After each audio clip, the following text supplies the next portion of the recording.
Emmanuel Marthoma ഇടവകയുടെ കൺവെൻഷനിൽ കഴിഞ്ഞ 3 ദിവസം വ്യാപരിച്ച ദൈവകൃപയ്ക്കായിട്ട് സ്തോത്രം ചെയ്യുകയാണ്.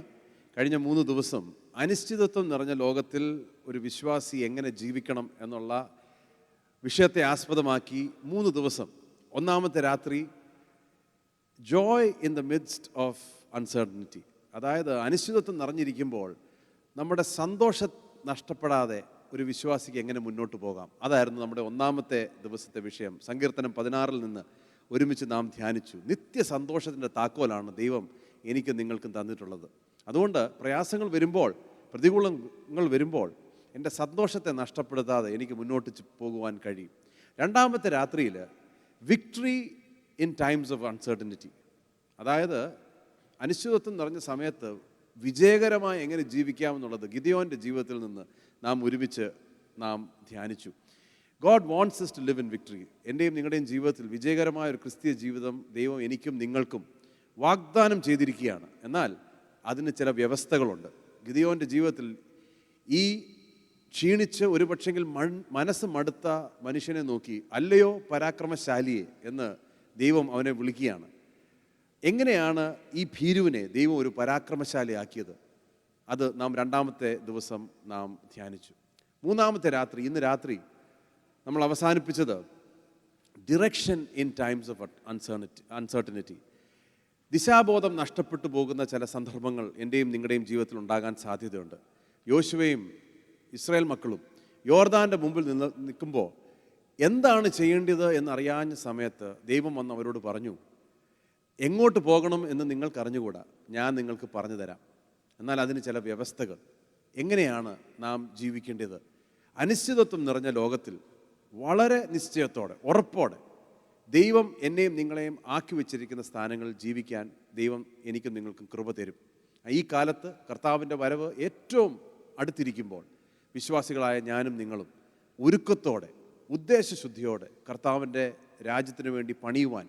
ഇന്ന് നമ്മൾ അവസാനം ധ്യാനിച്ചത് പെട്ടകം ചുമന്നുകൊണ്ട് നിന്നാൽ അനേകരപ്പുറം കടന്ന് കാണുവാൻ ദൈവം എനിക്കും നിങ്ങൾക്കും അവസരം തരും. അതാണ് ജീവിതത്തിൻ്റെ വലിയ ഭാഗ്യം.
പ്രാർത്ഥിക്കാം. കർത്താവെ, ഇന്ന് അടിയങ്ങൾ നിൻ്റെ വചനത്തിൻ്റെ മുമ്പിൽ ഇരിക്കുമ്പോൾ കടശി രാത്രിയാണ് കർത്താവെ. അങ്ങ് ഇതുവരെ ഞങ്ങളോട് ഇടപെട്ടുകൊണ്ടിരുന്നതിനായിട്ട് സ്തോത്രം ചെയ്യുക. വചനം ഇന്ന് വലിയ ക്രിയ ഞങ്ങളുടെ ജീവിതത്തിൽ ചെയ്യണമെന്ന് ഞങ്ങൾ പ്രാർത്ഥിക്കുന്നു കർത്താവെ. ഒരാളെ പോലും വെറുതെ വിടരുതേ അപ്പാ. ഞങ്ങളുടെ ഹൃദയത്തെ പിടിച്ചു കുലുക്കുന്ന ദൈവത്തിൻ്റെ അതിശക്തമായ വചനം ഞങ്ങളുടെ ഹൃദയങ്ങളെ ഇന്ന് പിടിച്ചു കുലുക്കണമേ എന്ന് ഞങ്ങൾ പ്രാർത്ഥിക്കുകയാണ്. കർത്താവെ, വചനം പ്രസംഗിക്കുന്ന അടിയനും കേൾക്കുന്ന നിന്റെ ജനവും ഒരുപോലെ ഇന്ന് അനുഗ്രഹിക്കപ്പെട്ട് ഇവിടുന്ന് പോകുവാൻ, കർത്താവ് എന്ത് ആഗ്രഹിക്കുന്നോ അത് ചെയ്യുവാൻ, അതനുസരിക്കാനുള്ള കൃപയും ഞങ്ങൾക്ക് ഇന്ന് രാത്രി നൽകണമെന്ന് ഞങ്ങൾ പ്രത്യേകം പ്രാർത്ഥിക്കുകയാണ്. അങ്ങ് അത് ചെയ്യാൻ പോകുന്നതിനായിട്ട് സ്തോത്രം. അടിയൻ്റെ കർത്താവെ, ശാരീരികമായ ക്ഷീണമോ അടിയൻ്റെ പ്രയാസങ്ങളോ അടിയൻ്റെ ബുദ്ധിമുട്ടുകളോ കർത്താവെ ഇന്ന് ദൈവവചനത്തിൻ്റെ ക്രിയയ്ക്കായി തടസ്സമായി നിൽക്കരുതേ എന്ന് പ്രാർത്ഥിക്കുന്നു. കർത്താവെ, നിൻ്റെ വചനമാണല്ലോ ശക്തി. മനുഷ്യൻ്റെ ശബ്ദം കേൾക്കുവാൻ കർത്താവെ ഇന്ന് ഞങ്ങൾക്ക് അതിന് ഞങ്ങൾ മുതിരുന്നില്ല. മനുഷ്യൻ്റെ വാക്കുകൾ കേൾക്കുവാൻ ഞങ്ങൾ ആഗ്രഹിക്കുന്നില്ല. ഇന്ന് ഞങ്ങൾക്ക് വേണ്ടിയത് കർത്താവെ ഉയരത്തിൽ നിന്ന് ശബ്ദം കേൾക്കാൻ ഞങ്ങൾ ആഗ്രഹിക്കുന്നു. ഞങ്ങളെ നിരാശപ്പെടുത്തരുതേ എന്ന് ഞങ്ങൾ പ്രാർത്ഥിക്കുന്നു. കർത്താവെ, അടിയനെ ക്രൂശിൻ്റെ മറവിൽ നിറയ്ക്കണം. യേശുവിൻ്റെ നാമത്തിൽ യാചിക്കുന്ന കൃപയോടെ കേൾക്കണമേ. കഴിഞ്ഞ 2 രാത്രികളിൽ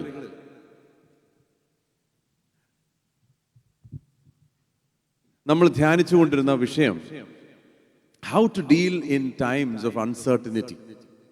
അനിശ്ചിതത്വം നിറഞ്ഞ കാലങ്ങളിൽ എങ്ങനെ നാം ജീവിക്കണം എന്നുള്ള വിഷയത്തെ ആസ്പദമാക്കിയാണ് നാം ഈ കഴിഞ്ഞ ദിവസങ്ങളിൽ ധ്യാനിച്ചുകൊണ്ടിരുന്നത്.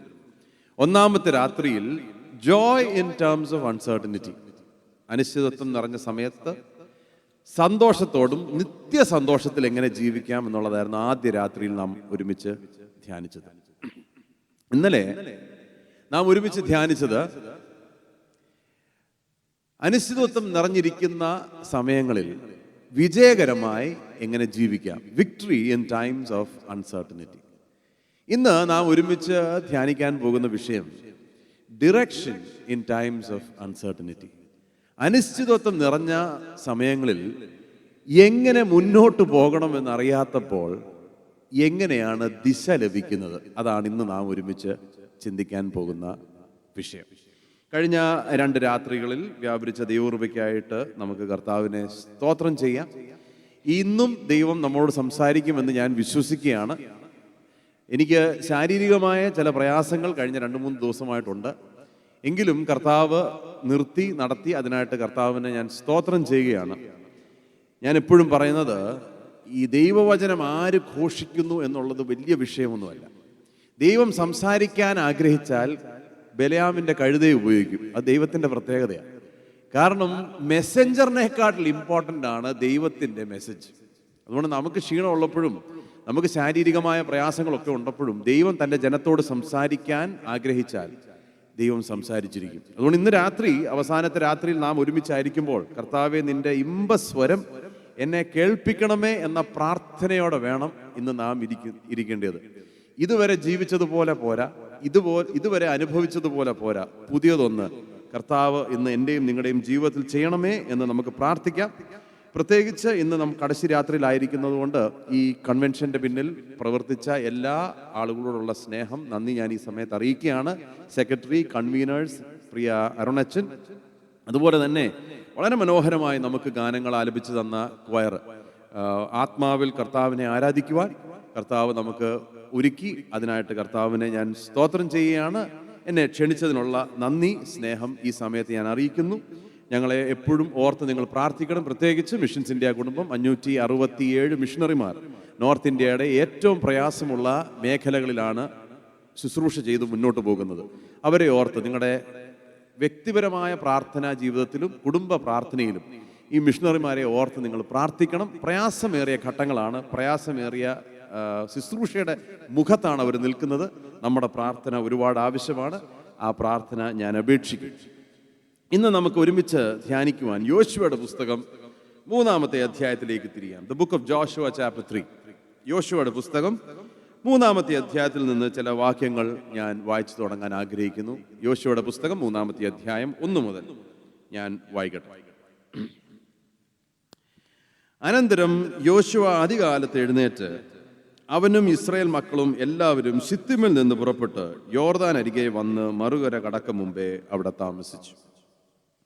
3 ദിവസം കഴിഞ്ഞിട്ട് പ്രമാണികൾ പാളയത്തിൽ കൂടെ നടന്ന് ജനത്തോട് കൽപ്പിച്ചതെന്തെന്നാൽ, നിങ്ങളുടെ ദൈവമായ യഹോവയുടെ നിയമപെട്ടകത്തെയും അതിനെ ചുമക്കുന്ന ലേവ്യരായ പുരോഹിതന്മാരെയും നിങ്ങൾ കാണുമ്പോൾ നിങ്ങളുടെ സ്ഥലം വിട്ട് പുറപ്പെട്ട് അതിൻ്റെ പിന്നാലെ ചെല്ലണം. എന്നാൽ നിങ്ങൾക്കും അതിനും ഇടയിൽ 2000 മുഴം അകലം ഉണ്ടായിരിക്കണം. അതിനോട് അടുക്കരുത്. അങ്ങനെ നിങ്ങൾ പോകേണ്ട വഴി അറിയും. ഈ വഴിക്ക് നിങ്ങൾ മുമ്പേ പോയിട്ടില്ലല്ലോ. പിന്നെ യോശുവ ജനത്തോട്, നിങ്ങളെ തന്നെ ശുദ്ധീകരിപ്പീൻ, യഹോവ നാളെ നിങ്ങളുടെ ഇടയിൽ അതിശയം പ്രവർത്തിക്കും എന്ന് പറഞ്ഞു. പുരോഹിതന്മാരോട് യോശുവ, നിങ്ങൾ നിയമപെട്ടകവും എടുത്ത് ജനത്തിന് മുമ്പായി അക്കരെ കടപ്പീൻ എന്ന് പറഞ്ഞു. അങ്ങനെ അവർ നിയമപെട്ടകം എടുത്ത് ജനത്തിന് മുമ്പായി നടന്നു. പിന്നെ യഹോവ യോശുവയോട്, ഞാൻ മോശയോടുകൂടി ഇരുന്നത് പോലെ നിന്നോട് കൂടെയും ഇരിക്കും എന്ന് ഇസ്രായേൽ എല്ലാം അറിയേണ്ടതിന് ഞാൻ ഇന്ന് അവർ കാണുകയെ നിന്നെ വലിയവനാക്കുവാൻ തുടങ്ങും. നിയമപെട്ടകം ചുമക്കുന്ന പുരോഹിതന്മാർ യോർദാനിലെ വെള്ളത്തിൻ്റെ വക്കത്ത് എത്തുമ്പോൾ യോർദാനിൽ നിൽപ്പാൻ കൽപ്പിക്ക എന്ന് അരുളി ചെയ്തു. ഞാൻ അവസാനത്തെ വാക്യം കൂടെ ഒന്ന് വായിച്ചോളട്ടെ. 3-ാമത്തെ അധ്യായത്തിൻ്റെ അവസാനത്തെ വാക്യം. യഹോവയുടെ നിയമപെട്ടകം ചുമന്ന പുരോഹിതന്മാർ യോർദാന്റെ നടുവിൽ ഉണങ്ങിയ നിലത്ത് ഉറച്ചു നിന്നു. ഇസ്രായേൽ ജനമൊക്കെയും യോർദാൻ കടന്നു തീരുവോളം ഉണങ്ങിയ നിലത്തിൽ കൂടെ തന്നെ നടന്ന് പോയി. 4-ാമത്തെ വാക്യം ഒരു പ്രാവശ്യം കൂടെ വായിച്ച് ഇന്നത്തെ വിഷയത്തിലേക്ക് കടക്കാൻ ഞാൻ ആഗ്രഹിക്കുന്നു. 4-ാമത്തെ വാക്യം ഇപ്രകാരം പറയുന്നു, അങ്ങനെ നിങ്ങൾ പോകേണ്ട വഴി അറിയും. ഈ വഴിക്ക് മുമ്പേ നിങ്ങൾ പോയിട്ടില്ലല്ലോ.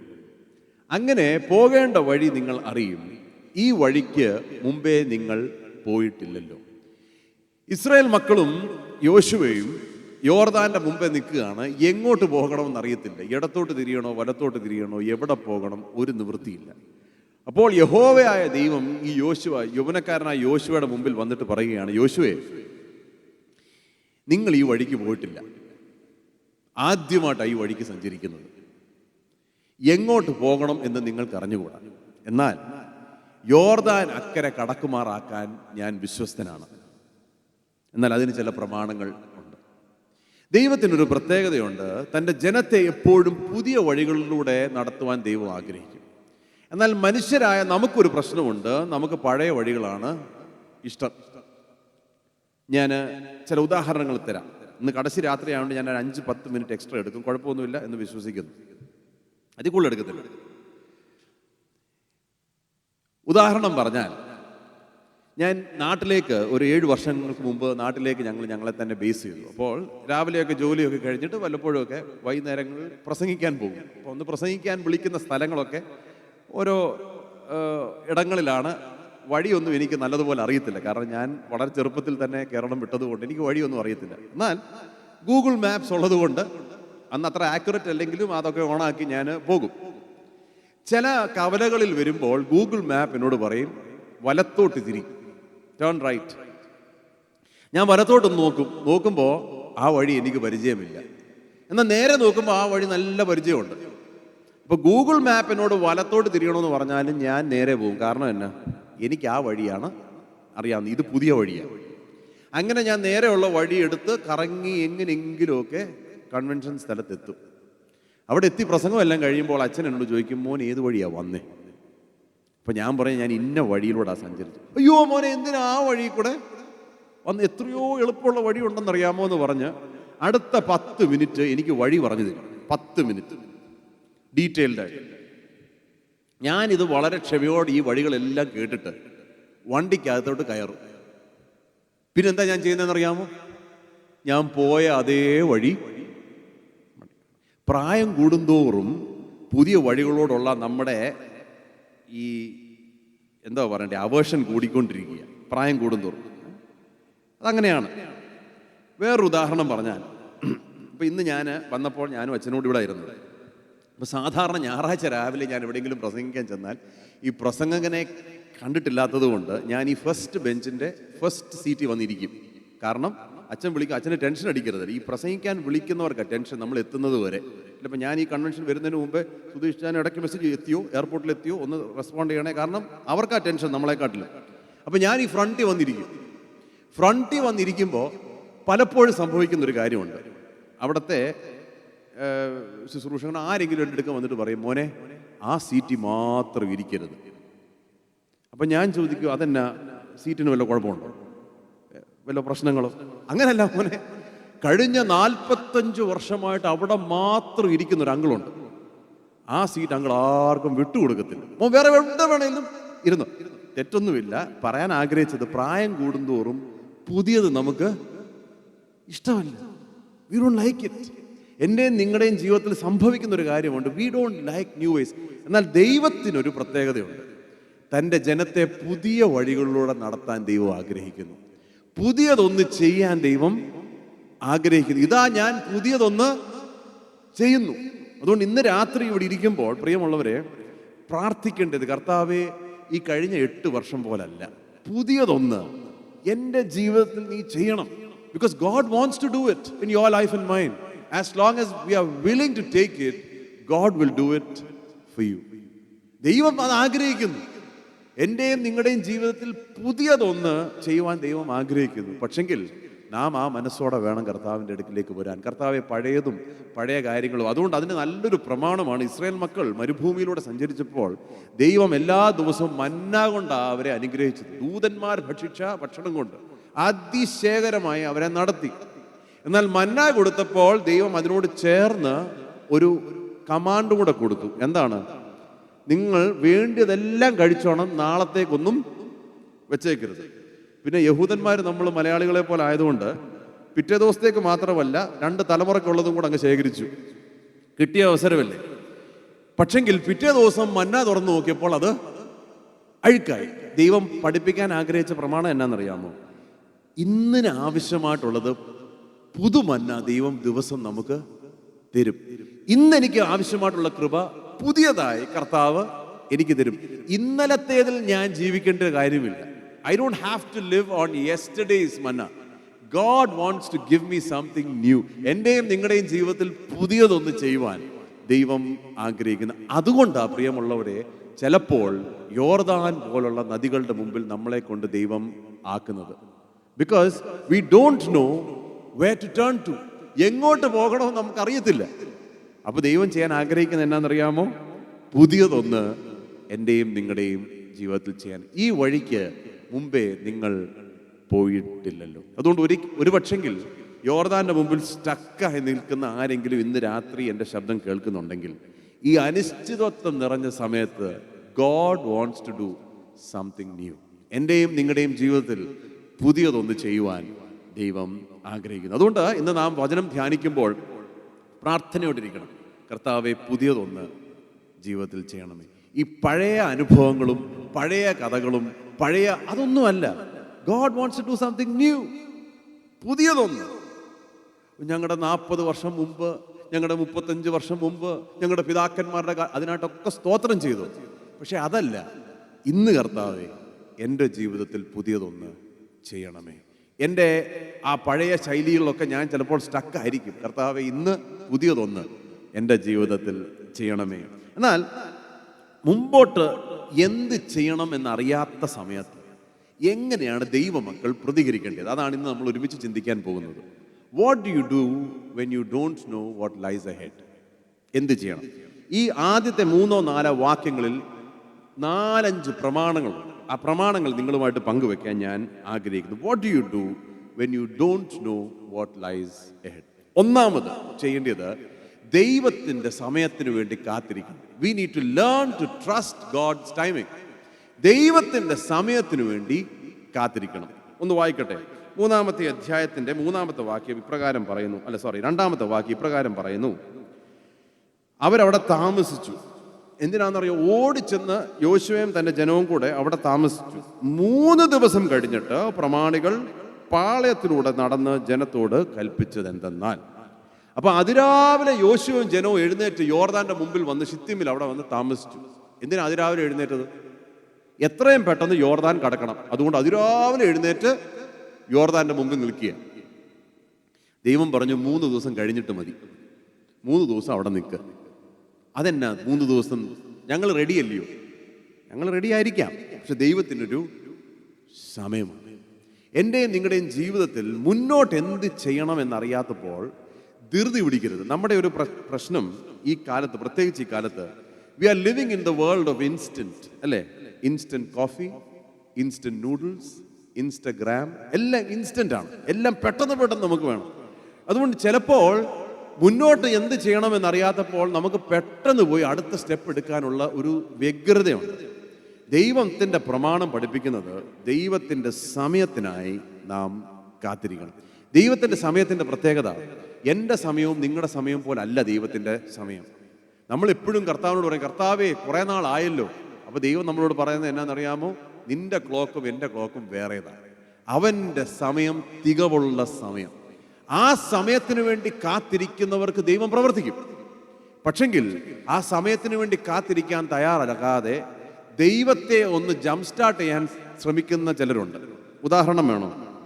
അബ്രഹാമിനെ വിളിച്ചിട്ട് ദൈവം ഇപ്രകാരം പറഞ്ഞു, അബ്രഹാമേ, ഞാൻ നിന്നെ അനുഗ്രഹിക്കും, ഞാൻ നിന്നെ വലിയൊരു ജാതിയാക്കും, നിന്റെ സന്തതികൾ ആകാശത്തിലെ നക്ഷത്രങ്ങൾ പോലെ. ഇതുപോലെ വലിയൊരു വാഗ്ദത്തം ലഭിച്ചൊരു മനുഷ്യനുണ്ടോ? ഭയങ്കര വാഗ്ദത്തം.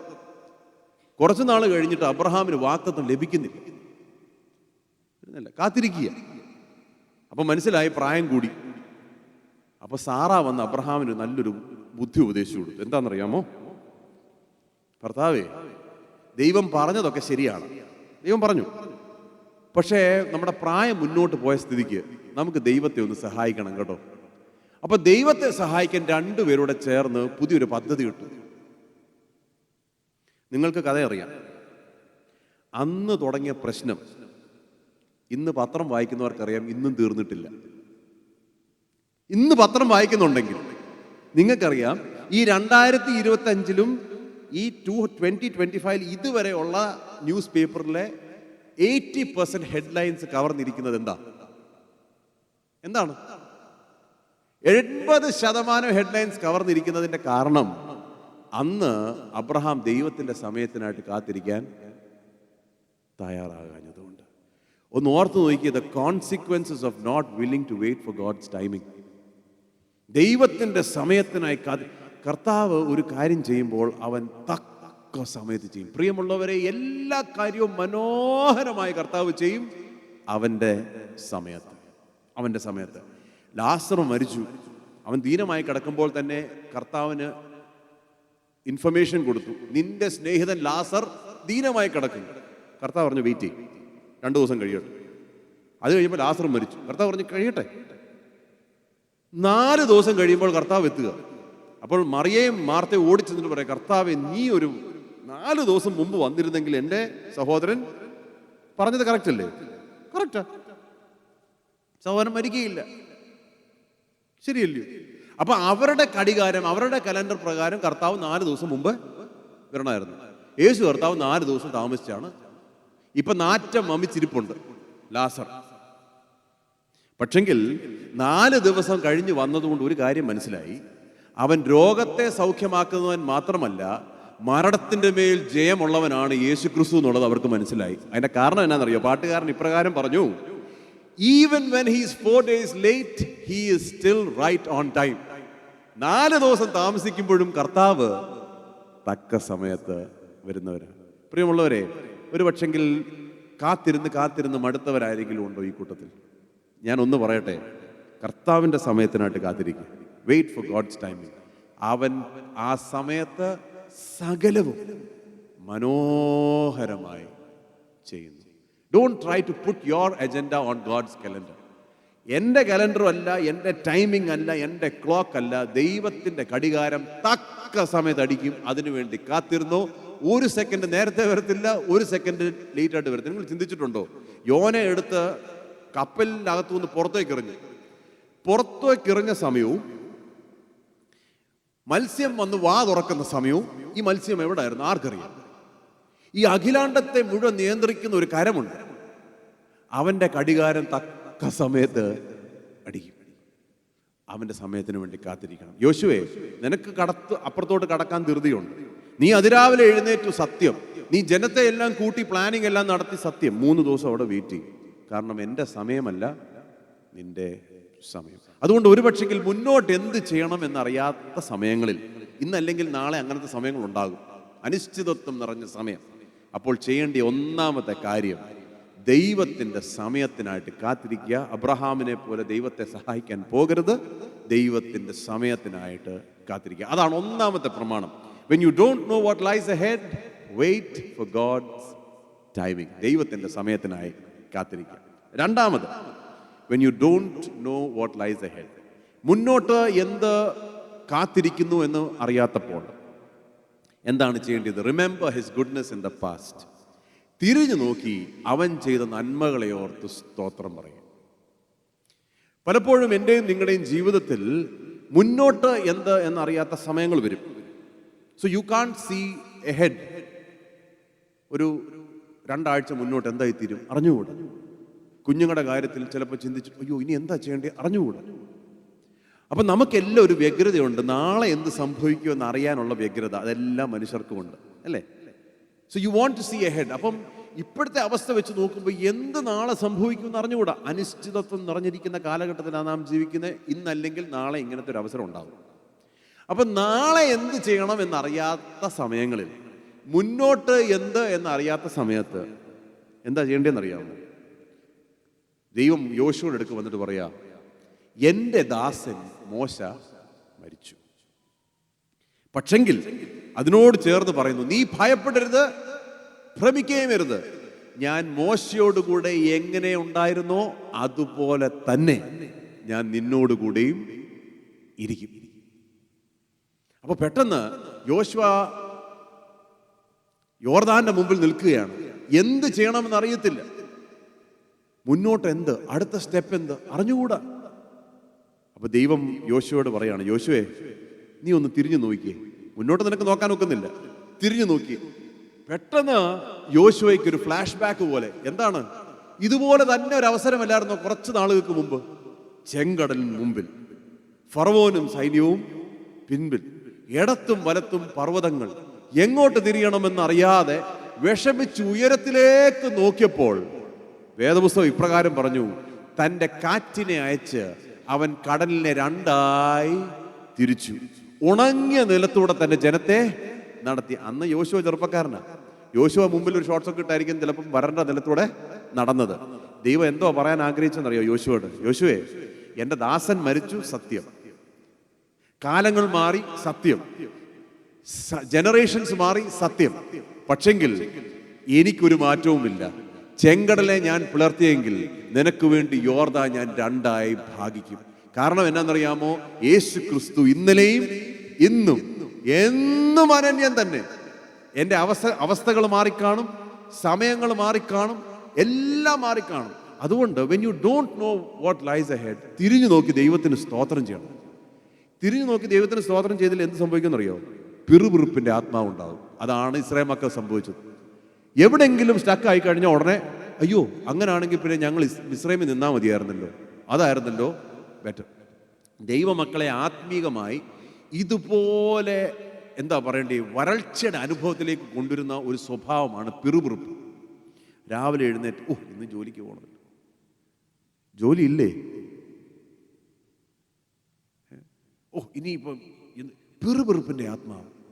ദൈവം വെറുക്കുന്ന ആത്മാവാണ് പിറുപിറുപ്പിൻ്റെ ആത്മാവ്. കാരണം മുന്നോട്ട് എന്ത് എന്നറിയാത്തപ്പോൾ you get into complaining. യോശുവയോട് ദൈവം പറഞ്ഞു, നീ ഒന്ന് തിരിഞ്ഞു നോക്കിയേ.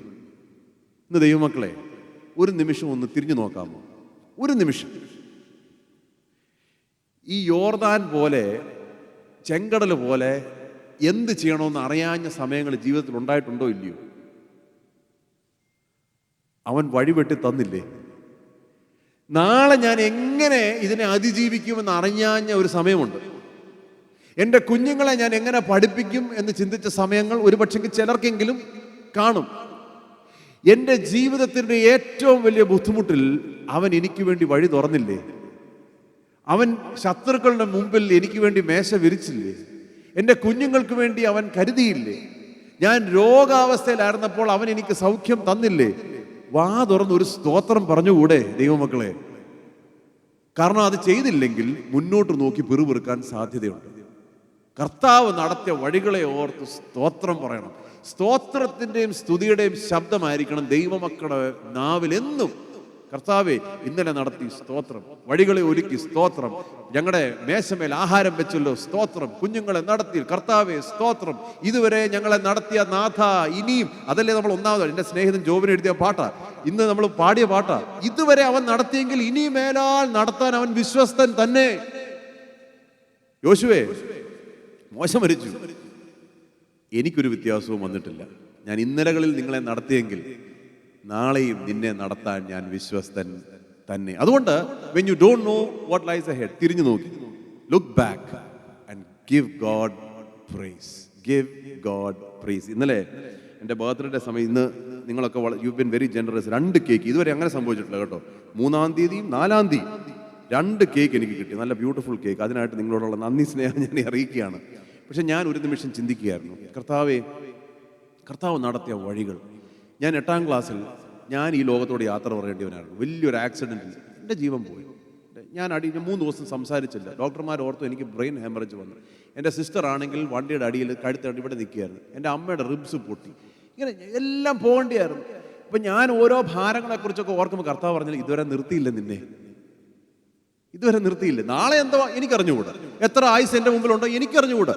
ഇതുവരെ നടത്തിയില്ലേ, ഇനി മേലാൽ നടത്താൻ അവൻ വിശ്വസ്തൻ തന്നെ. അതുകൊണ്ട് 1000 നന്ദി. ഇന്ന് രാത്രി നമ്മുടെ നാവിൻ്റെ മേൽ അങ്ങോട്ട് പൊങ്ങി വരട്ടെ. കർത്താവേ സ്തോത്രം. ഞാൻ ഒരിക്കലും നാളത്തെ ദിവസം എങ്ങനെ പോകുമെന്ന് എനിക്ക് അറിയാഞ്ഞ സമയത്ത് നീ എന്നെ നടത്തിയെങ്കിൽ ഇനിയും മേലാൽ നീ വിശ്വസ്തൻ തന്നെ. അതുകൊണ്ട് മുമ്പോട്ട് എന്ത് ചെയ്യണമെന്ന് അറിയാത്തപ്പോൾ കർത്താവിൻ്റെ സമയത്തിന് വേണ്ടി കാത്തിരിക്കുക. 2, തിരിഞ്ഞു നോക്കി അവൻ നടത്തിയ വഴികൾക്കായിട്ട് സ്തോത്രം പറയുക. Look back and give him price. 3, ഇവിടാണ് ഇന്നലെ ഞാൻ പറഞ്ഞ വിഷയത്തിന്റെ തുടർച്ചയായി പറയാൻ ആഗ്രഹിക്കുന്നത്. യോർദാന്റെ മുമ്പിൽ നിൽക്കുമ്പോൾ യോശുവയ്ക്ക് ദൈവം വളരെ വ്യക്തമായി ചില കാര്യങ്ങൾ വെളിപ്പെടുത്തുകയാണ്. 4-ാമത്തെ വാക്യത്തിൽ ഇപ്രകാരം പറയുന്നു, നിങ്ങൾ ഈ വഴിക്ക് പോയിട്ടില്ലല്ലോ. 5-ാമത്തെ വാക്യം, പിന്നെ യോശുവ ജനത്തോട്, നിങ്ങളെ തന്നെ ശുദ്ധീകരിപ്പീൻ, യഹോവ നാളെ നിങ്ങളുടെ ഇടയിൽ അത്ഭുതം പ്രവർത്തിക്കും. ഇനി കാര്യത്തോടെ എടുക്കാൻ പോവാം. ദൈവം യോശുവോട് പറയാ, യോശുവേ, ഈ യോർദാൻ കടക്കാൻ നിനക്ക് സൂപ്പർ പവർ ഒന്നുമില്ല, വെള്ളത്തിന്റെ മേൽ നടക്കുവാൻ നിനക്ക് കഴിവില്ല. ഈ വെള്ളത്തിന്റെ മുമ്പിൽ ഞാൻ അത്ഭുതം ചെയ്യുകയല്ലാതെ നിങ്ങൾക്കപ്പുറം കടക്കുക സാധ്യമല്ല. ഞാൻ നിങ്ങൾക്ക് വേണ്ടി അത്ഭുതം ചെയ്യാൻ പോകുന്നു. എന്നാൽ പോകുന്നത് അതിന്റെ മുമ്പിൽ നിങ്ങൾ ഒരു കാര്യം ചെയ്യണം. എന്താണ്? നിങ്ങളെ തന്നെ ശുദ്ധീകരിപ്പീൻ. കഴിഞ്ഞ കാലങ്ങളെ ഓർത്ത് സ്തോത്രം പറയുന്നത് നല്ല കാര്യം. എന്നാൽ നാളെ ദൈവം അത്ഭുതം ചെയ്യണമെങ്കിൽ ഇന്ന് നാം എന്ത് ചെയ്യണം? നമ്മളെ തന്നെ ശുദ്ധീകരിപ്പീൻ. ഇംഗ്ലീഷ് ബൈബിൾ ഉള്ളവർക്ക് അറിയാം, ഇപ്രകാരം പറയുന്നു, consecrate your selfs. Consecrate your selfs. ഇന്നലെ ഗിദെയോനോട് പറഞ്ഞ അത് തന്നെ ഇല്ലയോ? ഗിദെയോനെ, എങ്ങനെ നീ ജയിക്കുമെന്ന് നിനക്കറിഞ്ഞുകൂടാ, ഞാൻ പറഞ്ഞു തരാം. ജയം എന്റേതാണ്, യുദ്ധം എന്റേതാണ്. നിനക്ക് ജയം തരുന്ന കാര്യം ഞാൻ ഏറ്റു. പക്ഷെങ്കിൽ ബാലിന്റെ ബലിപീഠം നീ തകർത്ത് കളയണം. ഇന്ന് ദൈവജനത്തിനോട് ദൈവത്തിന് പറയാനുള്ളത്, മുന്നോട്ട് എന്ത് ചെയ്യണമെന്ന് അറിയാത്തപ്പോൾ നിങ്ങളെ തന്നെ ശുദ്ധീകരിക്കണം. Consecrate your selves. പ്രിയമുള്ളവർ, ഒരു കാര്യം നമ്മൾ മനസ്സിലാക്കണം. ദൈവവചനത്തിന്റെ അടിസ്ഥാനത്തിൽ ഞാൻ പറയാം, നമ്മുടെ സന്തോഷത്തിന് ദൈവത്തിന് എതിർപ്പൊന്നുമില്ല. God wants us to be happy, no doubt about it. അതിനെക്കുറിച്ച് ഞാൻ അതാണല്ലോ ആദ്യത്തെ രാത്രി പ്രസംഗിച്ചത്. എന്നാൽ God is more concerned about our holiness than our happiness.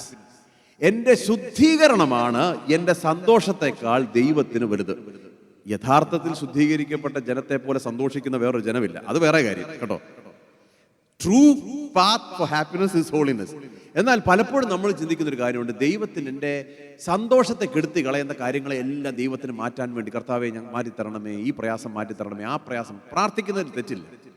എന്നാൽ ഞാൻ സന്തോഷത്തോടിരിക്കുന്നതിനപ്പുറമായി ദൈവം ആഗ്രഹിക്കുന്നത് എൻ്റെ ശുദ്ധീകരണം, മൈ കോൺസിക്രേഷൻ. അതുകൊണ്ടാണല്ലോ ദൈവജനത്തോട് ദൈവം എപ്പോഴും പറഞ്ഞുകൊണ്ടിരിക്കുന്നത്, ഞാൻ വിശുദ്ധനായിരിക്കാൻ നിങ്ങളും വിശുദ്ധരായിരിക്കും. See, this is the terms and conditions for the people of God.